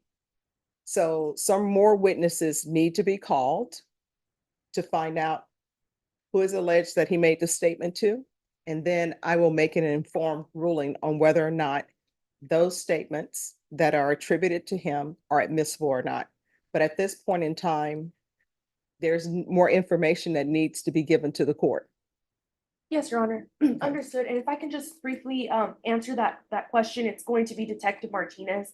And that's gonna be about 2 hours and 40 minutes after this, this interaction at around 6:12 a.m. So we just wanted to build that because we do believe that he was under arrest at this, or being unlawfully detained, and then it becomes prolonged. So now right. that the court's seen this portion, we'll All right. continue with that argument. All right, and then you all can continue with that argument once I hear from the detective and we can see when this occurred, okay? Your Honor, is it clear that the motion to suppress at this time is denied? No, I mean, it would have to be because I don't have any information. You all need to bring in whomever it was he gave the statement to, because I can't say if it's voluntary or not, because I don't know, because I don't have the witness who he's alleged to have made the statement to. I can't say if his movement was restricted when he made the statement, because that person whom he made the statement to is not present. The fact that you have this video where somebody tells him, you can sit in the car and wait for your wife. I still don't have the statement. I don't know any circumstances surrounding the statement. So there's nothing for me to rule on because nothing's been presented. Yeah, So sure. once that's presented, I will certainly make a ruling and I'll take that up at that time. Understood. Now, tomorrow, this is what we're gonna do. Everyone needs to be here at 9. State, will the vehicles be able to be here at 9? As far as I've been informed, they should be here by 8:30. All right, so then what we'll do is defense. We will walk with your client. The state will be present. We will walk down there. The jurors will not walk down there. However, this is an issue, right? Deputy Laura does have the phone numbers of the jurors. I haven't made a decision on whether or not I'm going to allow those vehicles to come in. So we have two options. One, the jurors can be called and we can have them go through the back way. Or two, state if you can make sure that the vehicles are covered with the tarp that they were previously covered with. All right, so. It was plastic, so it's like plastic. All right, so that needs to be covered, or there needs to be some board up until the court makes a ruling on whether or not it's admissible. So is that doable? We don't, well, I guess the answer to that, we don't know at this moment, Judge. All right, so if there's somebody you can call, because if it is doable, but it's gonna make us start the day later rather than earlier, you can let us know now. That way we can tell the jurors not to come in till a specific time. We've been in contact through email, so Mhm. I just asked Daniel if we have a phone number, and we don't have a phone number. And But I'm sure upstairs, there has to be some sort of tarp or something that people put up to just, say yes for one, okay. but in this case, we have 3, so that's my concern, Judge. All right, because the jurors will, they're gonna be back at 9:30. So the jurors have been arriving. If I tell them to be here at 9, they've been arriving at 9. So since I'm telling them to be here at 9:30, they'll probably start arriving by 9:15. Okay? And the only way this will be an issue, if I make the decision that they're not allowed to view it and they view it, then that will be an issue. So let's not make that an issue. All right. Is there anything else? Not from the statement. All right. So we're going to be here tomorrow at 9. Try to be here a little bit early. And that way, defense, you all can make sure that everything is covered up the way you would like it to be covered up. And then we're going to stay late on Friday to go over the jury charge. Anything else? Nothing from the statement. Right. Okay, we're off the record. And I really don't like depending on if we end early tomorrow, I really don't like for jurors to deliberate on a Friday. I'm not saying that people won't take the amount of time that needs to be taken, but I just find that it's better not to have jurors deliberating on Friday unless both parties insist that they do. We defer to the court, Your Honor. Okay. All right, is there anything else? Nothing from defense, Judge. All right, I will see y'all tomorrow. Make sure that all of the exhibits are labeled properly